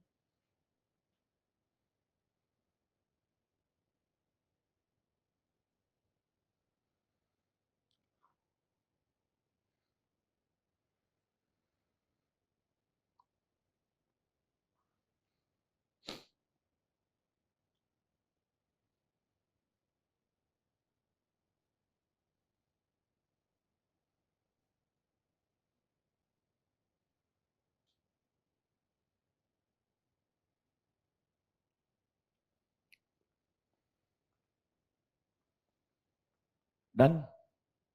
थोड़ा सब्सिक्वेंट इवेंट्स याद है क्या? क्या क्या इवेंट्स है? Event occurring after balance sheet date but before auditor's report date, दूसरा after auditor's report date but before financial statement issue date, and तीसरा after financial statement issue date. याद करो, पहले इवेंट के लिए रिस्पॉन्सिबिलिटी है, हमने डिटेल में इंक्वायरी करके, इंटरिम फाइनेंशियल इंफॉर्मेशन देख के, सब्सिक्वेंट इवेंट्स का एडजस्टमेंट हुआ है कि नहीं हुआ है, डिस्क्लोजर हुआ है कि नहीं हुआ, चेक करना चाहिए, बराबर है कि नहीं है। And if there are subsequent events after auditor's report date, याद है क्या, जनरली ऑडिटर का कोई रिस्पॉन्सिबिलिटी नहीं है, अनलेस ऑडिटर को लगता है सेम इवेंट ऑडिट रिपोर्ट के पहले होता तो इसका इंपैक्ट मेरे रिपोर्ट पे आता, तो वो रिपोर्ट के ऊपर इंपैक्ट अब भी कंसिडर करना चाहिए क्या? हाँ। अगर रिपोर्ट नहीं दिया है तो सर अब रिपोर्ट प्रोवाइड मत कीजिए, सीधा रिवाइज रिपोर्ट दे दीजिए डायरेक्टली। रिपोर्ट दे दिया है और आपको लगता है उसमें बदलाव की जरूरत है, can I give a new audit report और dual date the existing report? कुछ याद आ रहा है कैसा? 560 सेम चीज आने वाला है। चलिए let's read 560 page number 10.12। If the practitioner becomes aware of events occurring between financial statement date and the date of practitioner's report, can I say first category of event बोल रहा है? आपस से पढ़िए, फाइनेंशियल स्टेटमेंट डेट एंड मेरे audit report date के बीच में, मतलब obviously after financial statement date but before my report date, उसके बीच में अगर इवेंट होते हैं विच रिक्वायर्स एडजस्टमेंट और disclosure, practitioner shall request the management to correct those misstatements. अगर गलतियां हैं तो, अगर एडजस्टमेंट डिस्क्लोजर दे दिया तो कोई दिक्कत नहीं है। This is your first category of event if you remember. First category of event मतलब after balance sheet date but before auditor's report date. इसमें आएगा after financial statement date but before practitioner's report date. Logical है कि नहीं है? दूसरा वाला पढ़िए, practitioner generally has no obligation to perform any procedure if there are events after the date of auditor's report. याद है क्या? नॉर्मली कोई ऑब्लिगेशन नहीं होती है, हाउएवर अगर उसके रिपोर्ट के बाद में but before financial statements are issued a fact becomes known to the practitioner, had it been known to the practitioner at the date of report may have caused him to amend the report। Same language है यार। अगर वो उसके पहले पता चल जाता जिसकी वजह से मेरा रिपोर्ट बदल जाता तो क्या मैंने अब भी उसको कंसीडर करना चाहिए? हाँ, पहले डिस्कस करूंगा मैनेजमेंट के साथ में, आप लोग इससे कैसे डील करने वाले हैं, क्या आप लोग चेंजेस करने वाले हैं, तो मैं एडिशनल प्रोसीजर लगाऊंगा। If required I will give a revise audit report और अ न्यू ऑडिट रिपोर्ट, और एग्जिस्टिंग रिपोर्ट को ड्यूअल डेट भी कर सकते हो। Discuss with the management, determine whether financial statement needs amendment, if yes वो लोग कैसे एड्रेस करने वाले हैं। अगर मैनेजमेंट अमेंड नहीं करता है, प्रैक्टिशनर को लगता है अमेंडमेंट की जरूरत है, उसने नोटिफाई करना चाहिए मैनेजमेंट एंड टीसीडब्ल्यूजी को कि सर ये फाइनेंशियल स्टेटमेंट्स थर्ड पार्टीज को इशू मत कीजिए क्योंकि अमेंडमेंट का जरूरत है। अगर फाइनेंशियल स्टेटमेंट्स ऑलरेडी इशू कर दिया है विदाउट द अमेंडमेंट तो प्रैक्टिशनर ने क्या लेना चाहिए? Appropriate action. पब्लिक डोमेन में जाके नोटिस देना पड़ेगा दैट सर फाइनेंशियल स्टेटमेंट में ये इवेंट को कंसीडर नहीं किया है जिसकी वजह से मेरी रिपोर्ट रिलायबल नहीं है। कुछ समझा क्या? पूरा 560 रिपीटेड है क्या? Event number 1, event number 2 and 3। Logical लगता है? पक्का? मैं आपको लिटरली बता रहा हूं, इनमें कुछ भी अलग नहीं, सिर्फ उसने वर्ड ऑडिटर कैसे प्रैक्टिशनर लिखते गए हैं। सिर्फ मैं क्यों पढ़ा रहा हूं? क्योंकि जब आप लिटरली अगली बार कभी खुद से रिवाइज करने के लिए बैठे, it should not happen that you give up on the standard कि भाई पढ़ के फायदा नहीं, इतना सारा लिखा हुआ है। उल्टा ये सोचना 560 कुछ भी नहीं पढ़ना है, ऑलरेडी पढ़ के आया हूं। 580 कुछ नहीं पढ़ना है, ऑलरेडी पढ़ के आया हूं। Reporting I have already read, I don't need to read. सिर्फ मुझे पता होना चाहिए अलग क्या पूछ सकता है। अलग पूछ सकता है कि भाई कब मैंने एक्सेप्ट करना ही नहीं चाहिए review engagement unless required by law या रेगुलेशन। नोटबुक में लिखवा के दिया है अलग से। जनरली ऐसा रिव्यू एंगेजमेंट परफॉर्म करते वक्त क्या क्या पॉइंट्स कंसीडर करने होते हैं, लिस्ट बना के देनी चाहिए। लिस्ट ऑलरेडी बना के दी है, मतलब क्या आपको अलग से अप्रोच करना है वो बता के दे रहा हूं, वो लिखवा के दे दूंगा। Other than that just look at it once, feel comfortable and go ahead. पूरा ऑडिट का समरी है ये, लिटरली ऑल स्टैंडर्ड्स का, बस ऑब्वियसली थोड़ा उनके हिसाब से समरी है। लॉजिकल है? WR हो गया, 560 हो गया, आगे बढ़े क्या? चलो ऊपर आ जाओ, थोड़ा मटेरियलिटी उड़ा देते हैं। पेज नंबर 10.7 फर्स्ट पॉइंट देखो क्या लिखा है। Materiality in a review financial statement. कुछ नहीं, सेम है जैसे हम ऑडिट के लिए मटेरियलिटी बनाते हैं। सुनिए, मटेरियलिटी कब बनाते हैं? प्लानिंग फेज में। मटेरियलिटी किस किस लेवल पे बनाते हैं? Overall level, assertion level. Review में भी सेम ओवरऑल लेवल के लिए बनाएंगे, असर्शन लेवल के लिए बनाएंगे। बराबर है कि नहीं है?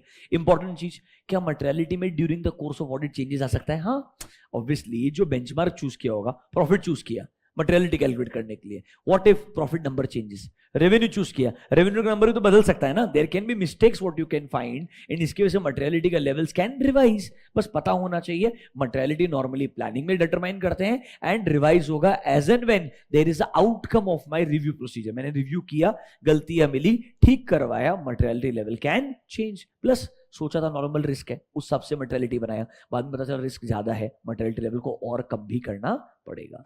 पढ़िए, उड़ाइए। खत्म, कुछ ज्यादा लिखा ही नहीं इधर, सिर्फ एक ओवरव्यू लिख के दिया है।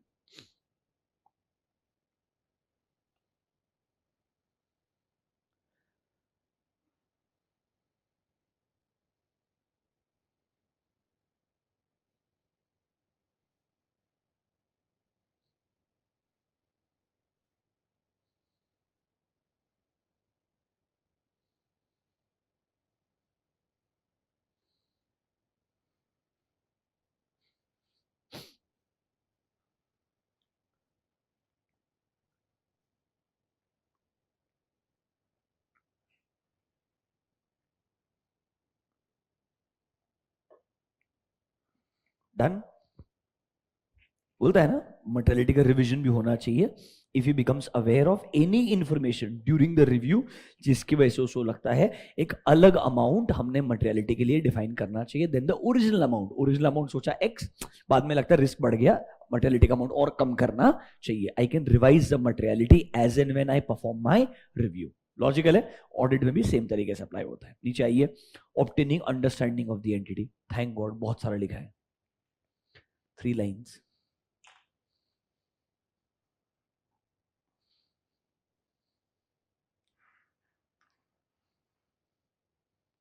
टाइम पास, नीचे आ जाए। Designing and performing procedure. अब देखो इधर ना थोड़ा सा लैंग्वेज अच्छे से पढ़िएगा, है कुछ भी चैलेंजिंग नहीं, पर एक्चुअली में बढ़िया समरी लिख के दिया है। मतलब if you ask me point number 3, why inquiry is relevant, 4, 5 and 6 जो बचे हुए हैं, 3, 4, 5, 6 लैंग्वेज बढ़िया है, कुछ अलग नहीं है। आपको बस एक ओवरव्यू देता हूं, पहले सुन लीजिए 5 मिनट मेरा बात, फिर रीड कर लेंगे हम एक बार के लिए क्विकली लाइक अ नॉवल। सुनिए, रिस्क असेसमेंट किया। अब रिस्क असेसमेंट के दौरान I will keep in mind, याद है क्या, कौन से एरियाज है जहां पे रॉम ज्यादा होगा, कहना इसे, उसके लिए मेरे को अंडरस्टैंडिंग द एंटिटी बहुत इंपॉर्टेंट है। कंट्रोल्स कैसे हैं ये जानना बहुत जरूरी है। अगर प्रीवियस एक्सपीरियंस हुआ तो बहुत कम में आएगा, प्रीवियस एक्सपीरियंस नहीं है तो इनिशियल ऑडिट एंगेजमेंट में, वैसे ही इनिशियल रिव्यू एंगेजमेंट में, अगर पहली बार ही इस एंटिटी का रिव्यू कर रहा हूं जहां पे कोई प्रीवियस एक्सपीरियंस नहीं है तो मेरे को थोड़ा टाइम स्पेंड करना पड़ेगा। I need to understand the entity before concluding कहां पर रॉम ज्यादा होगा और कहां पर रॉम कम होगा। अब सर यहां पर रॉम डिटरमाइन करने के बाद जो रेस्पॉन्सेज हैं they are normally inquiry and analytical procedure.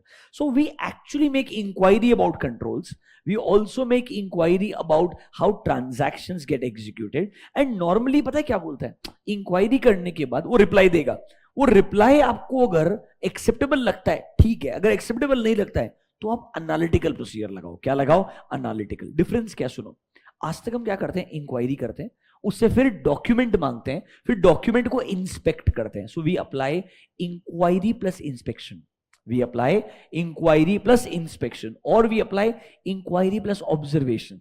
But normally inspection important होता है क्योंकि वहां पर हम डॉक्यूमेंट चेक करते हैं। यहां ये बोलेगा use inquiry but less of inspection and more of analytical procedure. तो क्या करने का, उसके रेस्पॉन्स के बाद में करंट ईयर के नंबर को प्रीवियस ईयर के नंबर से कंपेयर करने का, क्वार्टर बाय क्वार्टर नंबर से कंपेयर करने का। इससे आपको ओवरऑल नंबर्स रीजनेबल लगते हैं क्या, उसमें वेरिएंस अनयूजुअल तो नहीं लगता है, क्योंकि रिव्यू में आपका स्कोप क्या है, लिमिटेड है, भूलना मत। इसीलिए डिटेल में चेकिंग तब करने के लिए जाना जब आपको कुछ अनयूजुअल मिलता है, जब आपको लगता है there is a very high chance of material misstatement, तो ही जाके हम क्या करने के लिए जाएंगे, डिटेल में टेस्टिंग करने के लिए जाएंगे। अदरवाइज इनके हिसाब से inquiry and analytical procedure is sufficient to arrive at a conclusion. क्योंकि इस बार पता है कंक्लूजन कैसा आएगा, nothing has come to our attention which makes us believe that financial statements are not prepared as per applicable FRF। क्योंकि यहाँ पे conclusion भी क्या है, नेगेटिव है ना कि पॉजिटिव। इसीलिए ये बोल रहा है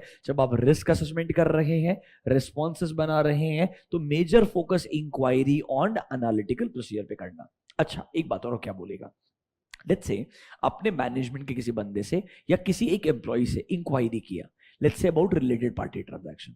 Sir, are these any related party transaction जो previous years में नहीं होता था, पहली बार इस साल में related party transaction? उसने आपको 2-3 एग्जांपल्स दिए, फिर आप क्या पूछेंगे उसके ऊपर, और प्रोफेशनल स्केप्टिसिज्म लगाते हुए और क्वेश्चंस पूछेंगे, are these at arm's length price, are there any fair market price के एस्टिमेशंस आइडियली जो मार्केट में अवेलेबल है आपने कंसिडर किए होंगे. जनरल क्वेश्चनिंग करूंगा. फिर sir if required number involve बड़ा है, अमाउंट डिटेल में है, तो एक्सेप्शनल केसेस में मैं कंफर्मेशन लेटर भेज सकता हूं. एक्सेप्शनल केसेस के अंदर मैं खुद से कोरोबोरेटिव एविडेंसेस निकाल सकता हूं कि प्राइस फेयर मार्केट प्राइस है कि नहीं है. Ideally normally inquiries and professional scepticism मतलब फर्दर इंक्वायरीज और maybe analytical procedure is going to be sufficient. जहां पर आपको लगता है नहीं भाई ये सफिशिएंट नहीं है, you believe you are not comfortable, are you allowed to extend your procedure? हाँ. टेक्निकली बोलू क्या? Review will become audit. When you believe there is a serious problem, when you believe you are not able to obtain sufficient and appropriate audit evidence, वो बोलता है extend the procedure. extend the procedure मतलब document check करो और confirmation letters भेजने का try करो. मतलब क्या ना इसे अब वो ऑलमोस्ट ऑडिट ही बन जाएगा क्योंकि आपको उस एरिया में क्या मिल रहा है? सिग्निफिकेंट डाउट मिल रहा है. यही सब कुछ आने वाले 4-5 पॉइंट में लिखा हुआ है. रीड करते हैं एक बार बढ़िया से, क्लोज कर देते हैं. After this I think SRE major complete हो जाएगा. आइए let's go through this once. कोई भी पॉइंट में अगर आप स्टक होते हैं I will help you, don't worry. Major चीजें सेल्फ रीडिंग के लिए आराम से हो जाएगी.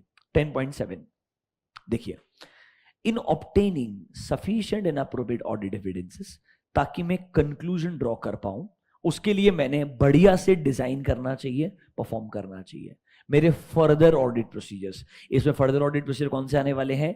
Inquiry and analytical procedure. So that जहां जहां मेरे को रिस्क लगता है उनको मैंने एड्रेस किया है. उन एरियाज जहां पे रॉम ज्यादा है वहां पर ज्यादा फोकस किया है. सर रिमेंबर, अच्छे तरीके से inquiry and analytical procedure will help me to achieve my desired objectives. Sir कभी कभी द सर्कमस्टेंसेस ऑफ रिव्यू में very widely and there can be circumstances आपको शायद लगेगा एज अ प्रैक्टिशनर ज्यादा इफेक्टिव एंड एफिशिएंट होगा to design and perform other procedure. देखो इसने क्या बोला था? इंक्वायरी लगाओ, एनालिटिकल प्रोसीजर लगाओ, या इफ रिक्वायर्ड क्या लगाओ? अदर रिव्यू प्रोसीजर लगाओ. क्या लगाओ? Other review procedure. एग्जांपल पढ़ के देखो जरा, लॉजिकल लगता है क्या? नॉर्मली बोलता है इंक्वायरी लगाओ, एनालिटिकल प्रोसीजर लगाओ, या if required apply other review procedure. Read the example, एकदम लॉजिकल है. अरे कोई नया कॉन्ट्रैक्ट है, पहली बार ट्रांजैक्शन हो रहा है, मेरे को कॉन्ट्रैक्ट पढ़ लेना चाहिए ना यार. मैं बोलता हूं कि भाई मेरे को इतना डिटेल में काम करने की जरूरत नहीं है, बट मेरे को ट्रांजैक्शन समझेगा ही नहीं बिना कॉन्ट्रैक्ट के. It's important that I should go through the contract. Logical चीजें है. कॉन्ट्रैक्ट पढ़ लूंगा तो शायद ट्रांजैक्शंस के रिगार्डिंग चेकिंग और कम करना पड़ेगा. So I can choose other procedure. There is no compulsion that it has to be inquiry and analytic. I can choose other procedures, whatever I believe, if that is going to be a better mechanism. हम क्या चाहते हैं? कम से कम समय में जो हमारा scope है वो अचीव होना चाहिए, हमारा जो ऑब्जेक्टिव है वो अचीव होना चाहिए. इसके लिए जो प्रोसीजर बेस्ट लगे अप्लाई करो. 1 2 3 4 क्लियर है? एकदम लॉजिकल है. अगले पेज पे आइए. सर प्रैक्टिशनर जनरली कंसिडर करता है सर क्या चीज? वो आइडेंटिफाई सिग्निफिकेंट और अनयूजुअल ट्रांजैक्शंस जहां पर मेरे को रिव्यू में ज्यादा फोकस करना चाहिए. बेसिकली एग्जांपल दे रहा है, how do you perform inquiry and how do you perform analytical procedure. और बाद में बोलेगा why inquiry and analytical procedures are important in review. Why का तो आंसर है ही नहीं, वो तो बोलेगा ये है क्योंकि उसने डिफाइन ही किया है. समझ रहे हो? इंपॉर्टेंट है इंक्वायरी के एग्जाम्पल्स. सेम एग्जाम्पल्स 2410 में पढ़ाए थे. क्या क्या इंक्वायरी करोगे? जो जो अनयूजुअल है सब कुछ इंक्वायरी करोगे. रिलेटेड पार्टी ट्रांजैक्शन है क्या? सब्सिक्वेंट इवेंट है क्या? नया कोई कॉन्ट्रैक्ट साइन हुआ है क्या? आइडियली मतलब anything unusual in the company you will inquire about. वही लिस्ट बना के दिया. आओ पढ़ते हैं एक बार. सर रिव्यू के अंदर हम लोग जब इंक्वायरी कर रहे हैं मतलब we are seeking information, we are asking for information. किससे? From management and other persons. Sir क्या क्या चीज आएगा इंक्वायरीज में? देखिए, अकाउंटिंग एस्टिमेट्स कैसे बनाया है, रिलेटेड पार्टीज को कैसे ढूंढते हैं, या कोई भी दूसरे अनयूजुअल या कॉम्प्लेक्स ट्रांजैक्शन है उनसे आप कैसे डील करते हैं as a management. Sir are there any actual और suspected frauds? Are there any events occurring between the date of financial statements and, ये थोड़ा गलती हुआ है, दिस इज, ये अगला पॉइंट बना दीजिए, events occurring between date of financial statement and practitioner's report. अरे सब्सिक्वेंट इवेंट्स आपके, ये पॉइंट नंबर 4 ना यहां से शुरू होता है. Events occurring between the date of financial statement and practitioner's report. अगला point, basis of management assessment regarding ability to continue as a going concern. मतलब सारे एसेस का लिस्ट बना दो यार, 560 पे क्वेश्चन पूछो, 570 पे क्वेश्चन पूछो, 250 compliance of laws and regulation पे क्वेश्चन पूछो, रिलेटेड पार्टी 550 पे क्वेश्चन पूछो, फ्रॉड 240। मतलब make a list of all important ऐसे, सबके रिगार्डिंग इंक्वायरी करनी पड़ेगी। देखो इवेंट्स और कंडीशंस ये इससे कनेक्टेड ही है, अगले दोनों point. Basis for management assessment of entity's ability to continue as a going concern, या कुछ ऐसे इवेंट्स और कंडीशंस मिलते हैं विच में cast a significant doubt on the entity's ability to continue as a going concern. दोनों का दोनों क्या है, 570 है। अगला वाला, ड्यूरिंग द ईयर कोई मटीरियल कैपिटल कमिटमेंट्स है, कोई नए कॉन्ट्रैक्चुअल ऑब्लिगेशंस है, कोई नए कंटिंजेंसीज हैं रिगार्डिंग ट्रांजैक्शंस। मतलब ये सब चीजें आपने क्या करनी चाहिए, इंक्वायरी करनी चाहिए। इट्स बेसिकली जो ऑडिट में हम इंक्वायरी करते हैं वो इधर भी इंक्वायरी करेंगे। ऑडिट में इंक्वायरी के बाद में इंस्पेक्शन भी करते हैं, अदर प्रोसीजर भी लगाते हैं। यहां पर इंक्वायरी के साथ में या तो एनालिटिकल प्रोसीजर आएगा या अदर रिव्यू प्रोसीजर, जो आपको ठीक लगता है इस तरीके से इंक्वायरी की जाएगी। लॉजिकल है क्या, नहीं है? पक्का नहीं चाहिए sir. Depending upon the circumstances, inquiries में ये भी पूछेंगे एज अ शेयर होल्डर्स आपकी मीटिंग्स में क्या एक्शन लिए गए, टीसीडब्ल्यूजी की मीटिंग में क्या एक्शंस लिए गए, या कोई भी कमिटी की जो मीटिंग्स हुए उसमें जो डिस्कशंस हुए उनके ऊपर क्या एक्शंस लिए गए, क्या कम्युनिकेशन हुआ है। मतलब ऐसा है क्या कोई रेगुलेटर ने कंपनी को कुछ कम्युनिकेट किया होगा, आपके एनसीएलटी ने कंपनी को कुछ कम्युनिकेशन करके दिया होगा, ऑर्डर पास करके दिया होगा, ऐसा कुछ है तो भी मेरे को पता होना चाहिए। Sir matters arising in the course of applying other procedure, जब मैं रिव्यू करना शुरू करता हूं कुछ और मिलता है उसके रिगार्डिंग भी और इंक्वायरी करना पड़ेगा। क्या ना, इसे एक लिस्ट ऑफ इंक्वायरी है, पूरा एग्जाम्पल्स दिए हुए हैं। अच्छा, सब इंक्वायरी करने के बाद कुछ भी इनकंसिस्टेंसी मिलता है, मतलब सर प्राइमा फेस या बुक्स में जो दिख रहा है, इंक्वायरी का जो आउटकम आ रहा है लॉजिकली इनकंसिस्टेंट लग रहा है, क्या आपको और प्रोसीजर लगाना पड़ेगा? हाँ। कैन आई से I can perform analytical procedures in this case? Yes. आगे आइए, एनालिटिकल प्रोसीजर एग्जांपल पढ़ के देखिए। फर्स्ट पॉइंट, ऐसा लग रहा है क्या डेफिनेशन ऑफ एनालिटिकल प्रोसीजर लिख रहे हैं?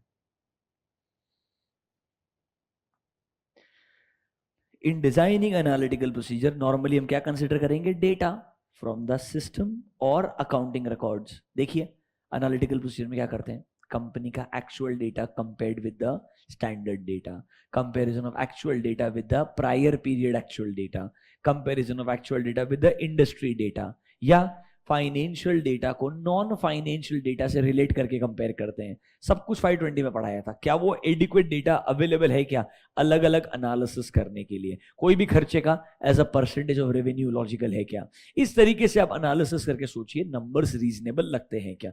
बॉटम लाइन, इन सबसे हमें क्या चाहिए, sufficient and appropriate audit evidence, ताकि हम क्या कर पाए, कंक्लूजन ड्रॉ कर पाए, ताकि हमारी रिपोर्ट बन पाएगी। खत्म हो गया इंक्वायरी एनालिटिकल प्रोसीजर। एक काम कीजिए, नोटबुक में जाइए, आपने लिस्ट ऑफ प्रोसीजर बनाया था, उसमें पहला पॉइंट मटेरियलिटी था, वो इग्नोर कीजिए, कुछ भी ग्रेट नहीं है। Number 2, understanding the entity and its environment, honestly time pass है। थर्ड पॉइंट क्या लिखा आपने, इंक्वायरी एंड एनालिटिकल, उस पॉइंट को मार्क कीजिए इंपॉर्टेंट, एंड वहां लिखिए बाजू में refer examples given on page number 10.8, refer examples given on page number 10.8। Inquiries के एग्जाम्पल्स आपको आने चाहिए, इस पे जरूर स्पेसिफिक क्वेश्चन अलग से आ सकता है। मटेरियलिटी टाइम पास है, understanding the entity and its environment भी टाइम पास है, बट इंक्वायरीज के स्पेसिफिक एग्जाम्पल्स पूछे जा सकते हैं। कुछ नहीं, ध्यान रखना, सारे इंपॉर्टेंट एसेज जो थे, स्पेसिफिक एसेज, फ्रॉड वाला, लॉस एंड रेगुलेशन वाला, related party, subsequent event, going concern, मस्त उसके बाद एक पॉइंट चिपका देने का, आंसर खत्म हो जाएगा। पक्का? लॉजिकल है? अब आइए आगे का डिस्कशन कंटिन्यू करते हैं। Why inquiry and analytical procedure? Honestly मतलब कुछ है नहीं ग्रेट इधर, एक बार भी पढ़ लेते, फिर भी एक बार कुछ नहीं। वो बोलेगा इंक्वायरी अच्छा है, प्रोफेशनल स्केप्टिसिज्म मेंटेन करना पड़ेगा, सिर्फ इंक्वायरी शायद सफिशिएंट नहीं होता है, तो एनालिटिकल प्रोसीजर भी यूज करो, उसका एक आध एग्जांपल दे देगा, कॉम्बिनेशन यूज करो ताकि आप ओवरऑल कंक्लूजन तक आ पाओगे। बेसिकली वो जस्टिफाई करेगा, सही है ये। Number 1, sir evidence obtain through inquiry is often the principal source of evidence about management का intent. Okay, therefore information available to support management intent may be limited. ठीक है, इसीलिए हमारा मैनेजमेंट, बेसिकली तुम थोड़ा साइकोलॉजी अप्लाई करो, what is your thought process about the management, company का management कैसा है, उनका हिस्ट्री कैसा रहा है, तुम्हारा उनके साथ हिस्ट्री कैसा रहा है, कि कंपनी का मैनेजमेंट जनरली रेपुटेशन है क्या मार्केट में कि इज्जत से काम करता है, नॉन कंप्लायंस से सपोर्ट नहीं करता है। अगर मैनेजमेंट का हिस्ट्री बढ़िया रहा है, रेपुटेशन बढ़िया रहा है, तो उनसे जब इंक्वायरी करके जो रिजल्ट आएगा वो भी शायद रिलायबल रहेगा। हिस्ट्री बढ़िया नहीं रहा है, डाउट लगता है, तो ऑब्वियसली वो जो बोलेगा वो भी रिलायबल नहीं रहेगा। देखो, in that case understanding managements past history of carrying out its intention, stated reasons for choosing a particular course of action, their ability to pursue a specific course of action may provide you more relevant information to corroborate the evidence. मतलब what is your previous experience with the management or their reputation in the market historically will prove to be an important decision कि सिर्फ inquiry sufficient है या नहीं है। Next देखिए, आपने हमेशा इंक्वायरी के साथ साथ क्या लगाना पड़ेगा, प्रोफेशनल स्केप्टिसिज्म, क्योंकि सिर्फ इंक्वायरी सफिशिएंट कभी भी नहीं होता है, इसलिए आपको प्रोफेशनल स्केप्टिसिज्म मतलब इंक्वायरी के आउटकम के बाद फर्दर इंक्वायरी, उसके आउटकम के बाद फर्दर इंक्वायरी, जब तक आप क्या नहीं है, कॉन्फिडेंट नहीं है, वरना मटेरियल मिसस्टेटमेंट्स होंगे और आपको नहीं मिल पाएंगे। Sir, performing inquiry procedures will also assist in updating or obtaining my understanding of the entity and its environment. Obviously inquiry करने से मेरा understanding of the entity's business improve होगा, फायदा मिलेगा। सर देखिए, एक एग्जांपल देखिए, कभी कभी आप लोग एडिशनल प्रोसीजर्स भी लगा सकते हैं, जैसे कि आप परफॉर्म करेंगे comparative analysis of monthly revenue and cost numbers across profit centers। Generally statutory audit में ऐसा लगाते ही है। कंपनी के सेगमेंट रिपोर्ट्स को भी चेक करने के लिए हमें चेक करते ही है, आपका month on month revenue from different segments क्या है, month on month cost centres wise cost का अलोकेशन कैसा किया गया है, ओवरऑल मार्जिन जो है मंथ ऑन मंथ अलग सेगमेंट में कैसे दिख रहे हैं, ये एनालिसिस रिव्यू के दौरान भी आप कर सकते हैं। ये सब चीजें आपको हेल्प करेगी ओवरऑल रिव्यू करने में। That is why they say a good combination of inquiry plus analytical procedure is fair enough for a review engagement, ये बोलने का ट्राई कर रहे हैं। देखो, various methods can be used, you can use simple comparisons to performing complex analysis using statistical techniques। Trend analysis कर सकते हो, रेशियो एनालिसिस लगा सकते हो, simple current year number two previous year number compare कर सकते हो, current year number two budgeted number compare कर सकते हो। ये एग्जांपल्स है 520 के, जो आपको अप्रोप्रिएट लगे आप यूज कर लीजिएगा, इससे आपको रिव्यू एंगेजमेंट में कंफर्ट आएगा। ठीक है, लास्ट सर, बढ़िया रिव्यू करते वक्त अगर हमने एनालिटिकल प्रोसीजर लगाया तो फायदा क्या होगा? पूरे एनालिटिकल प्रोसीजर को लगाने का फायदा क्या होता है, याद करो। एनालिटिकल प्रोसीजर प्लानिंग फेज में भी आता है, एग्जीक्यूशन में भी आता है, रिपोर्टिंग में भी आता है। प्लानिंग में क्या हेल्प करेगा? अंडरस्टैंडिंग द एंटिटी, वेरिएंसेस किधर ज्यादा ढूंढने में हेल्प करेगा। एग्जीक्यूशन में क्या हेल्प करेगा कि भाई जो नंबर्स है वो रीजनेबल है कि नहीं है, I will be able to obtain sufficient and appropriate audit evidence about them. Reporting में ओवरऑल नंबर्स रीजनेबल लगते हैं क्या in terms of my understanding. ये याद है, analytical procedure will come in planning phase, execution phase and reporting phase, वही लिखा है। It will help me in obtaining और updating my understanding of the entity and its environment. कहां major variances है ये ढूंढने में मेरे को हेल्प करेगा। फिर सर एग्जीक्यूशन में जो नंबर्स हैं उसके रिगार्डिंग कोरोबोरेटिव एविडेंस देने में हेल्प करेगा। एंड लास्ट में ओवरऑल क्या मेरे को सब कुछ देखने के बाद में फाइनल ओपिनियन देते वक्त याद है क्या, फाइनल एनालिटिक्स, सारे नंबर्स को ओवरऑल लेवल कंपेयर किया, क्या ओवरऑल गलतियां सिग्निफिकेंट लगती है कि मैंने मॉडिफिकेशन देना चाहिए, ये डिसीजन लेने में हेल्प करेगा। मतलब analytical procedure will help you from planning to reporting phases. वैसे ही रिव्यू के अंदर भी प्लानिंग से रिपोर्टिंग हर फेज में आपको हेल्प करेगा। एनालिटिकल प्रोसीजर उसके अलग अलग फेजेस दिए हैं। Last, procedure to address specific circumstances. Related party के बाजू में लिखिए SA 550, पढ़िए जरा खुद से एक बार, क्या कुछ रिलेटेड पार्टी ट्रांजैक्शन है? अनयूजुअल है, यूजुअल है, अनयूजुअल है, डिटेल में काम करना पड़ेगा।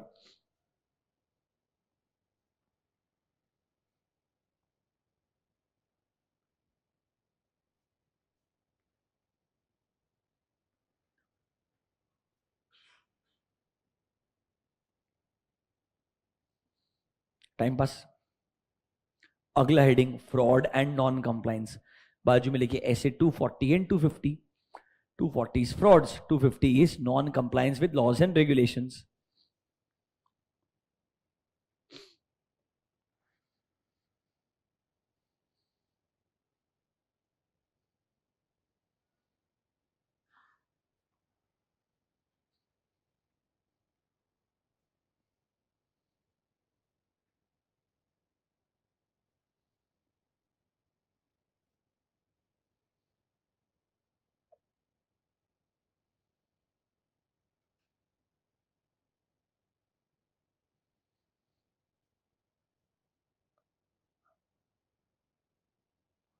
अगला गोइंग कंसर्न SFI 70, याद करो नॉर्मली कोई गोइंग कंसर्न प्रॉब्लम नहीं होनी चाहिए, बट अगर कोई ऐसे इवेंट्स और कंडीशंस मिलते हैं जिससे लगता है it will impact the entity's ability to continue as a going concern, क्या करोगे? मैनेजमेंट से पूछोगे आपके पास प्लान ऑफ एक्शन क्या है, वो प्लान ऑफ एक्शन फिजिबल है कि नहीं, चेक करोगे, उसके बाद डिटरमाइन करोगे कि एक्चुअली में मटेरियल अनसर्टेनिटी है या नहीं है, तो प्रॉपर डिस्क्लोजर आना चाहिए, नहीं है तो क्लीन रिपोर्ट आके खत्म हो सकता है, बात खत्म। बराबर है? नीचे 570 लिख के क्लोज कर दो, वर्ड बाय वर्ड सेम है, कुछ अलग पढ़ने का है ही नहीं जरूरत, कुछ है ही नहीं, just ignore. Using of work performed by others, brackets में लिखो ऑडिटर्स एक्सपर्ट और अदर रिव्यूअर, मतलब SA 620 and 600, auditors expert and other reviewer. If required, can I also take the help of an expert? Yes. इधर भी IT controls वगैरह समझने के लिए एक्सपर्ट का हेल्प ले सकता हूं, पेंडिंग लिटिगेशन है समझने के लिए एक्सपर्ट का हेल्प ले सकता हूं, and obviously consolidated financial statements का रिव्यू कर रहेगा, जहां पर बहुत सारे कंपोनेंट्स रहेंगे, उनके लिए सेपरेट रिव्यूअर्स आ सकते हैं, उनका भी काम में यूज कर सकता है। जैसे इंटरिम फाइनेंशियल इंफॉर्मेशन के अंदर भी रिव्यू वाला कॉन्सेप्ट था, जहां बोला था you can use the work of component auditor, यहां पर ऑब्वियसली सेपरेट रिव्यूअर्स को अपॉइंट करना पड़ेगा because the entities consolidation can be huge. अगर ऐसा है तो सर उस केस में 600 जो बोलता है वो एज इट इज आपको फॉलो करना पड़ेगा, that is using the work performed by others. Logical है? Next, additional procedures when practitioner becomes aware that the financial statements can be materially misstated। ये पॉइंट और अगला वाला पॉइंट एक्चुअली सेम ही है, कुछ मेजर डिफरेंस नहीं है, बस अगले पेज पे जो लिखा है ना थोड़ा ज्यादा डिटेल में लिखा है। देखिए, examples explaining when additional procedures में बी नेसेसरी। ऑब्वियसली जब तेरे को लग रहा है मटेरियल मिसस्टेटमेंट हो सकता है तभी तो एडिशनल प्रोसीजर लगाएगा, तो ऊपर तेरे को बोलेगा तेरी इंक्वायरी और एनालिटिकल प्रोसीजर बोलता है there can be material misstatements, तो तुझे क्या करना चाहिए? गिव अप नहीं करना चाहिए, तूने यहां पर एडिशनल प्रोसीजर लगाने ही चाहिए। ऑल्दो रिव्यू में हम इंक्वायरी एंड एनालिसिस ही करते हैं, but if required, if you believe there can be material misstatements, तो जब तक मैं श्योर नहीं होता तब तक मैंने प्रोसीजर लगाना है। तो यहां पर एक अच्छा चीज लिख के दिया जो जरूर काम में आएगा। 10.12 read point number 2 along with me. First में एक एग्जांपल दिया है, उसका डिस्कशन 2 में किया। देखिए, while performing inquiry and analytical procedure for a review engagement, आपने एनालिसिस किया अकाउंट रिसीवेबल्स का, जहां देख के लगता है कुछ मटेरियल अमाउंट्स हैं which are due beyond the due date, मतलब पास्ट ड्यू है, मतलब ड्यू डेट्स के बियॉन्ड अभी भी आउटस्टैंडिंग पैसा है, for which there is no allowances for bad and doubtful debts, मतलब बेसिकली उसके ऊपर मैनेजमेंट का फोकस ही नहीं है, प्रोविजनिंग वगैरह भी कोई बनाया नहीं है। This causes the practitioner to believe that जो अकाउंट रिसीवेबल का बैलेंस है वो क्या हो सकता है? मटीरियल। बेसिकली तुमने एक एरिया में इंक्वायरी किया, एनालिसिस किया, तुमको लगता है there can be a material misstatement. ये एग्जांपल है इस हेडिंग का। कब एडिशनल प्रोसीजर लगाना चाहिए? जब practitioner becomes aware that my financial statements can B materially मिसस्टेटेड। ये पूरे निबंध का ये एग्जांपल है। तो इस सिचुएशन में मैंने करना क्या है वो पॉइंट नंबर 2 में लिखा है, वो इंपॉर्टेंट है। नोटबुक में जाओ, राइट डाउन लास्ट। आपने प्रोसीजर्स का लिस्ट बनाया था, वो हो गया है। अब आपके 2400 में आई थिंक पहला था आपका ऑब्जेक्टिव, दूसरा था कब कब आपने एक्सेप्ट नहीं करना चाहिए, तीसरा था प्रोसीजर्स का लिस्ट, बराबर है? ये आएगा आपका point number 4।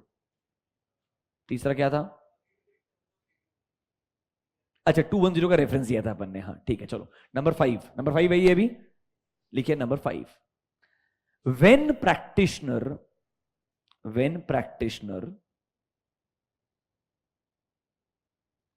has a reason to believe, when practitioner has a reason to believe that financial statements may be materially misstated,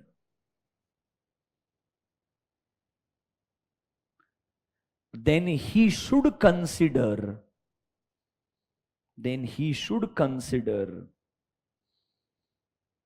performing additional procedures, he should consider performing additional procedures or other procedures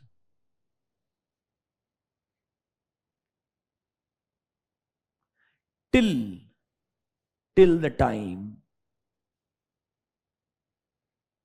he arrives at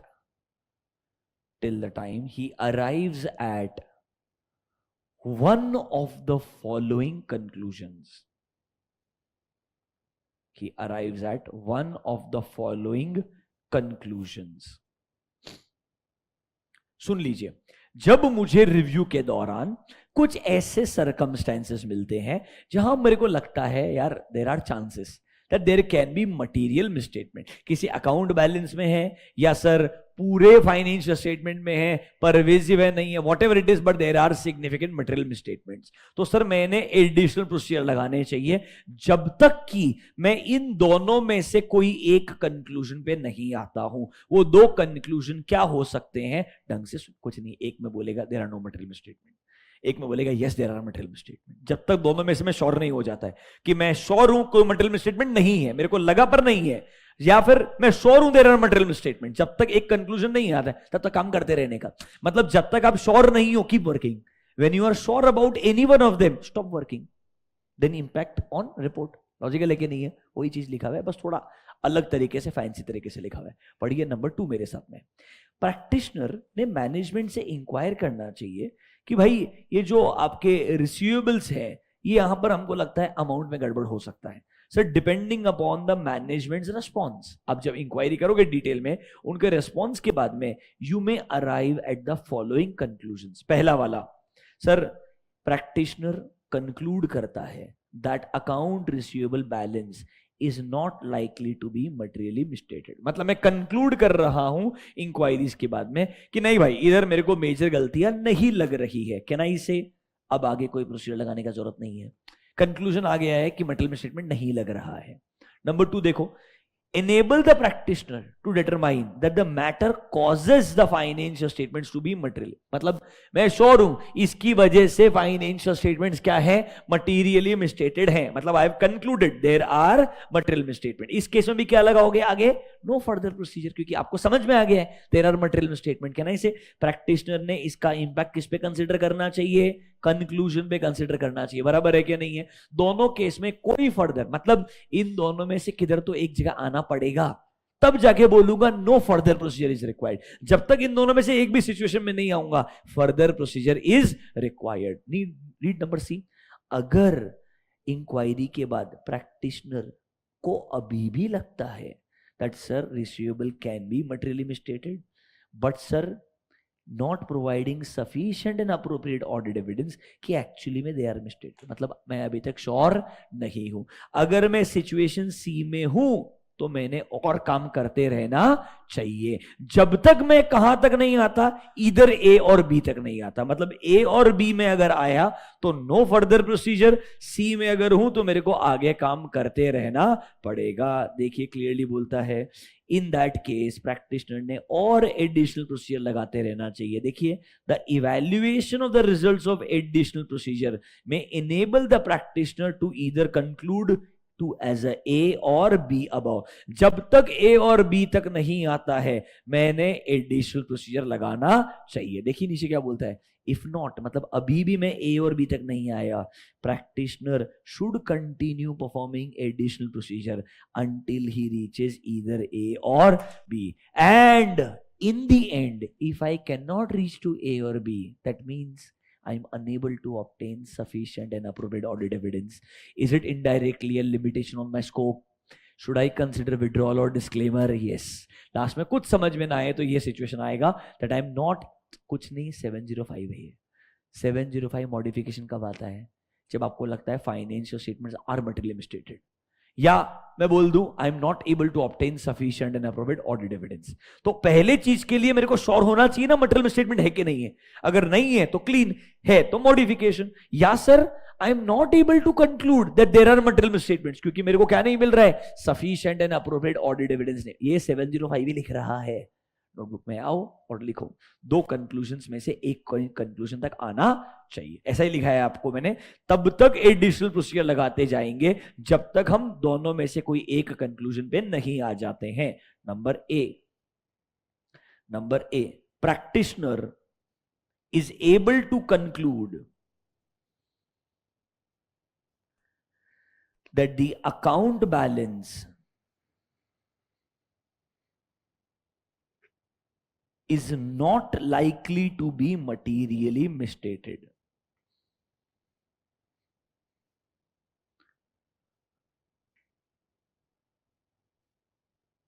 Number B, if practitioner is able to conclude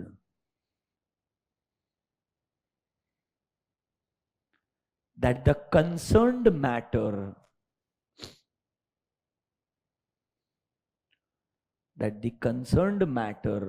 causes the financial statements to be materially misstated.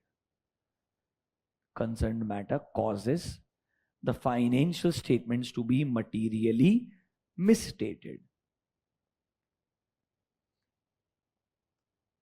या तो बोल दूं they are not materially misstated, या बोल दूं they are materially, दोनों में से कोई एक कंक्लूजन पे आ गया तो ठीक है, अगर नहीं आया तो मैंने फर्दर ऑडिट प्रोसीजर या एडिशनल प्रोसीजर लगाते रहना चाहिए। आपने देखो यही लिखा है क्या कि सर प्रैक्टिशनर ने एडिशनल प्रोसीजर्स या अदर प्रोसीजर जब तक लगाते रहना चाहिए तब तक वो इन दोनों में से कोई एक कंक्लूजन पे नहीं आता है। लैंग्वेज चेक कर लो एक बार, यही लिखा है क्या, I should continue to perform additional procedure or other procedure unless I arrive at any of the following conclusion. दोनों में से एक भी conclusion आया then no further procedure is required. जब तक इन दोनों में से एक conclusion पे नहीं आता additional procedure लगाते रहना पड़ेगा। यही लैंग्वेज लिखा है ना, नीचे लिखो नोट लास्ट में।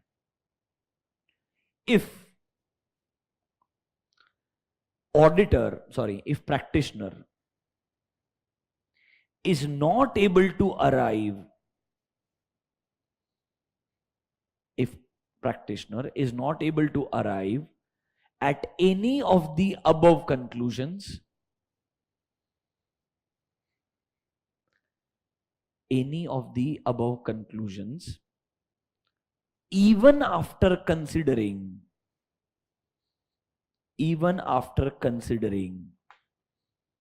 additional procedures,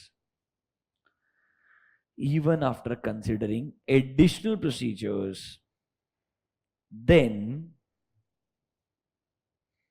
practitioner may conclude that a limitation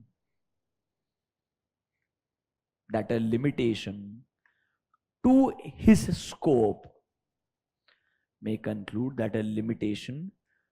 his scope may exist, due to which he may not be able to form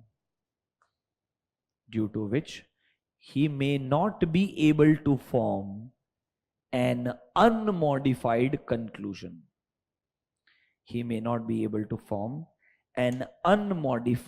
conclusion.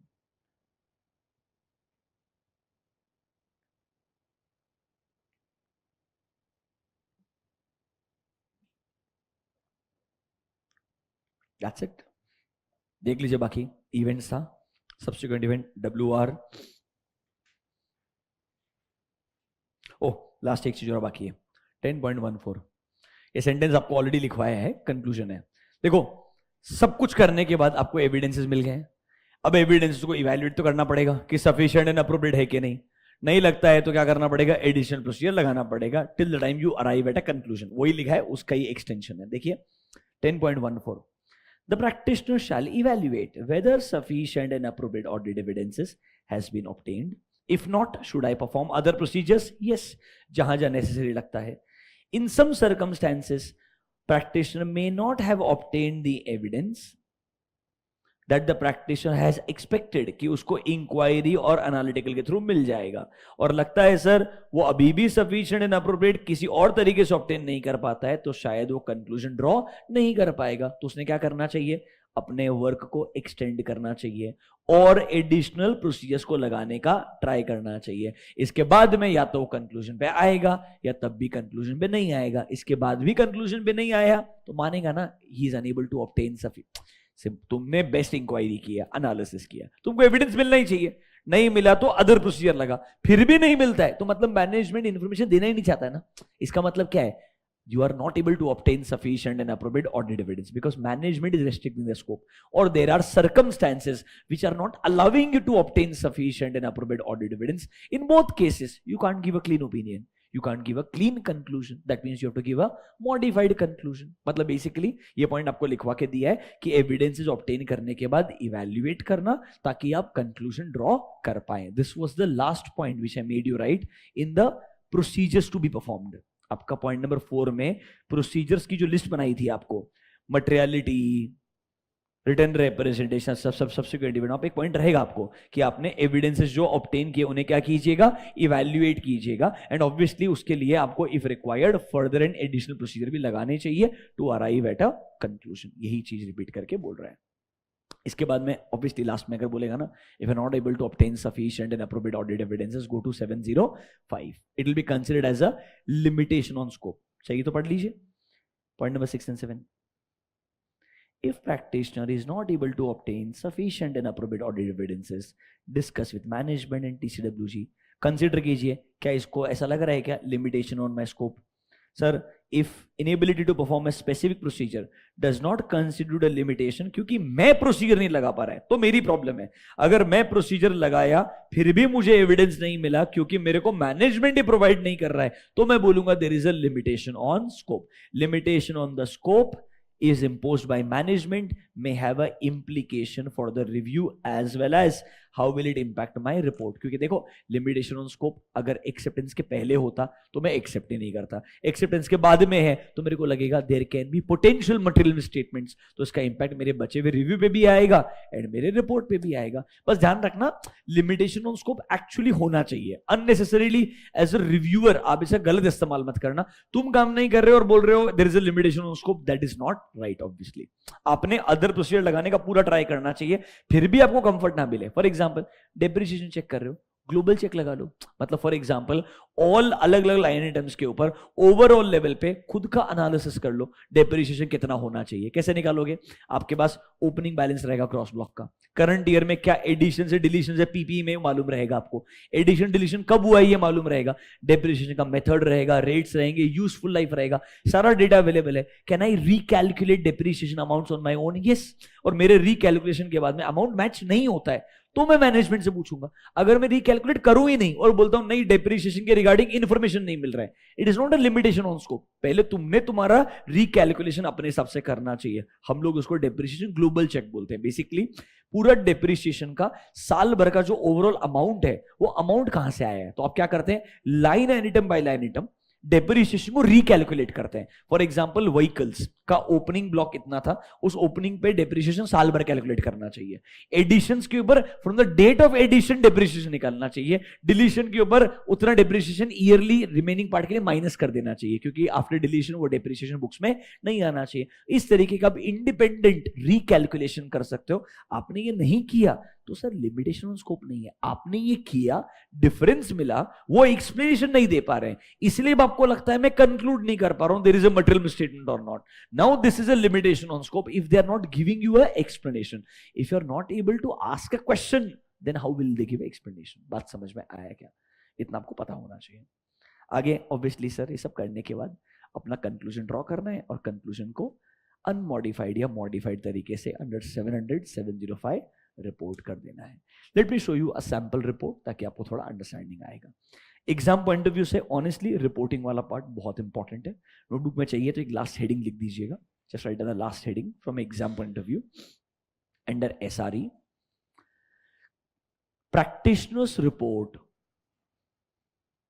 practitioner's report on review of financial statements, practitioner's report on review of financial statements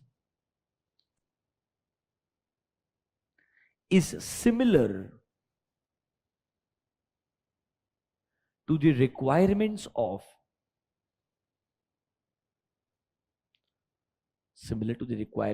SA 700, 705, 706 and 710. लिखा नहीं है, कंपेरेटिव्स भी as it is relevant होता है.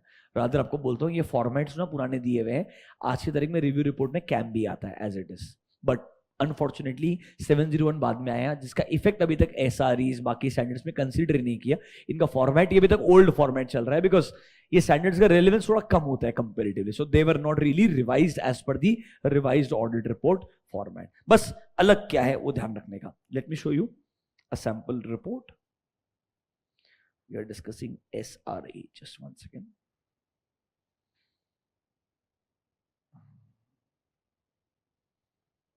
One second. 1 minute. 2400.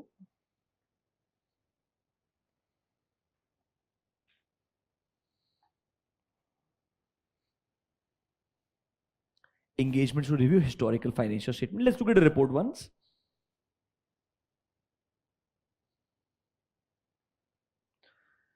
Illustration number 1, the first one at least. Look at this. You are reviewing a complete set of financial statements. Financial statements are prepared as from a general purpose point of view. The terms of review engagements clearly describe the management's responsibility. देखो आपका format. Independent practitioners review report. Report on financial statements. We have reviewed the financial statements entirely. Management's responsibility. They are responsible to prepare the financial statements as per applicable FRF. बराबर है कि नहीं है? Next, practitioner's responsibility. Our responsibility is to express a conclusion. यहाँ पर opinion की जगह क्या आ रहा है? ये पूरा old audit report का format as it is. This is a format of old audit report. The financial statements. We conducted our review in accordance with SRE 2400, जिनका नाम क्या है? Engagement to review historical financial statements. SRE requires us to conclude whether anything has come to our attention. देखो दिख रहा है क्या negative? That causes us to believe that financial statements as a whole are not prepared in all material respects. This standard also requires us to comply with all relevant ethical requirements. Remember, a review is a limited assurance engagement. यहाँ पर हम सिर्फ क्या करते हैं? Inquiries करते हैं. We perform inquiries with the others and apply analytical procedures to obtain the required evidence. The procedures performed are substantially less than that is performed in audit. That is why we do not express an opinion on financial statements. Conclusion: based on our review, nothing has come to our attention that causes us to believe that financial statements do not give a true and fair view.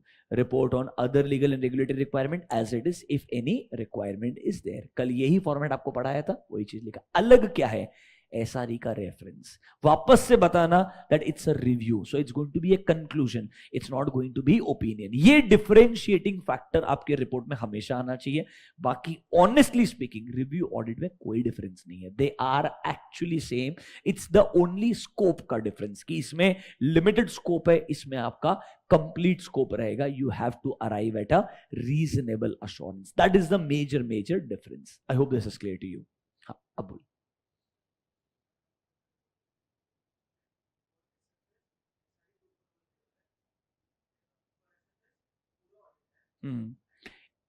For example, yes, it is possible that even in case of Infosys you'll find this. Normally it's a review engagement, but if management insists, हम चाहते हैं review में आपका scope limited रहता है. We believe our engagement and our business is very risky. We would want you to perform an audit of quarterly results. Can they be also audited? Yes. SEBI requirement is unaudited. SEBI requirement is review.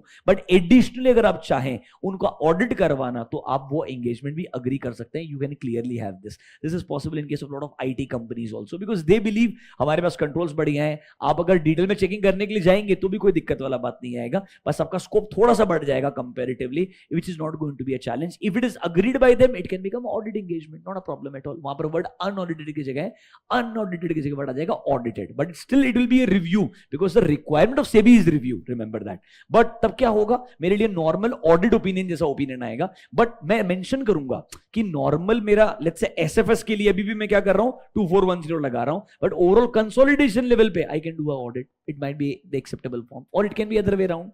It can be anything, whatever we agree with this. Rather दोनों के लिए भी audit कर सकता हूं मैं, ऐसा भी कोई प्रॉब्लम नहीं है.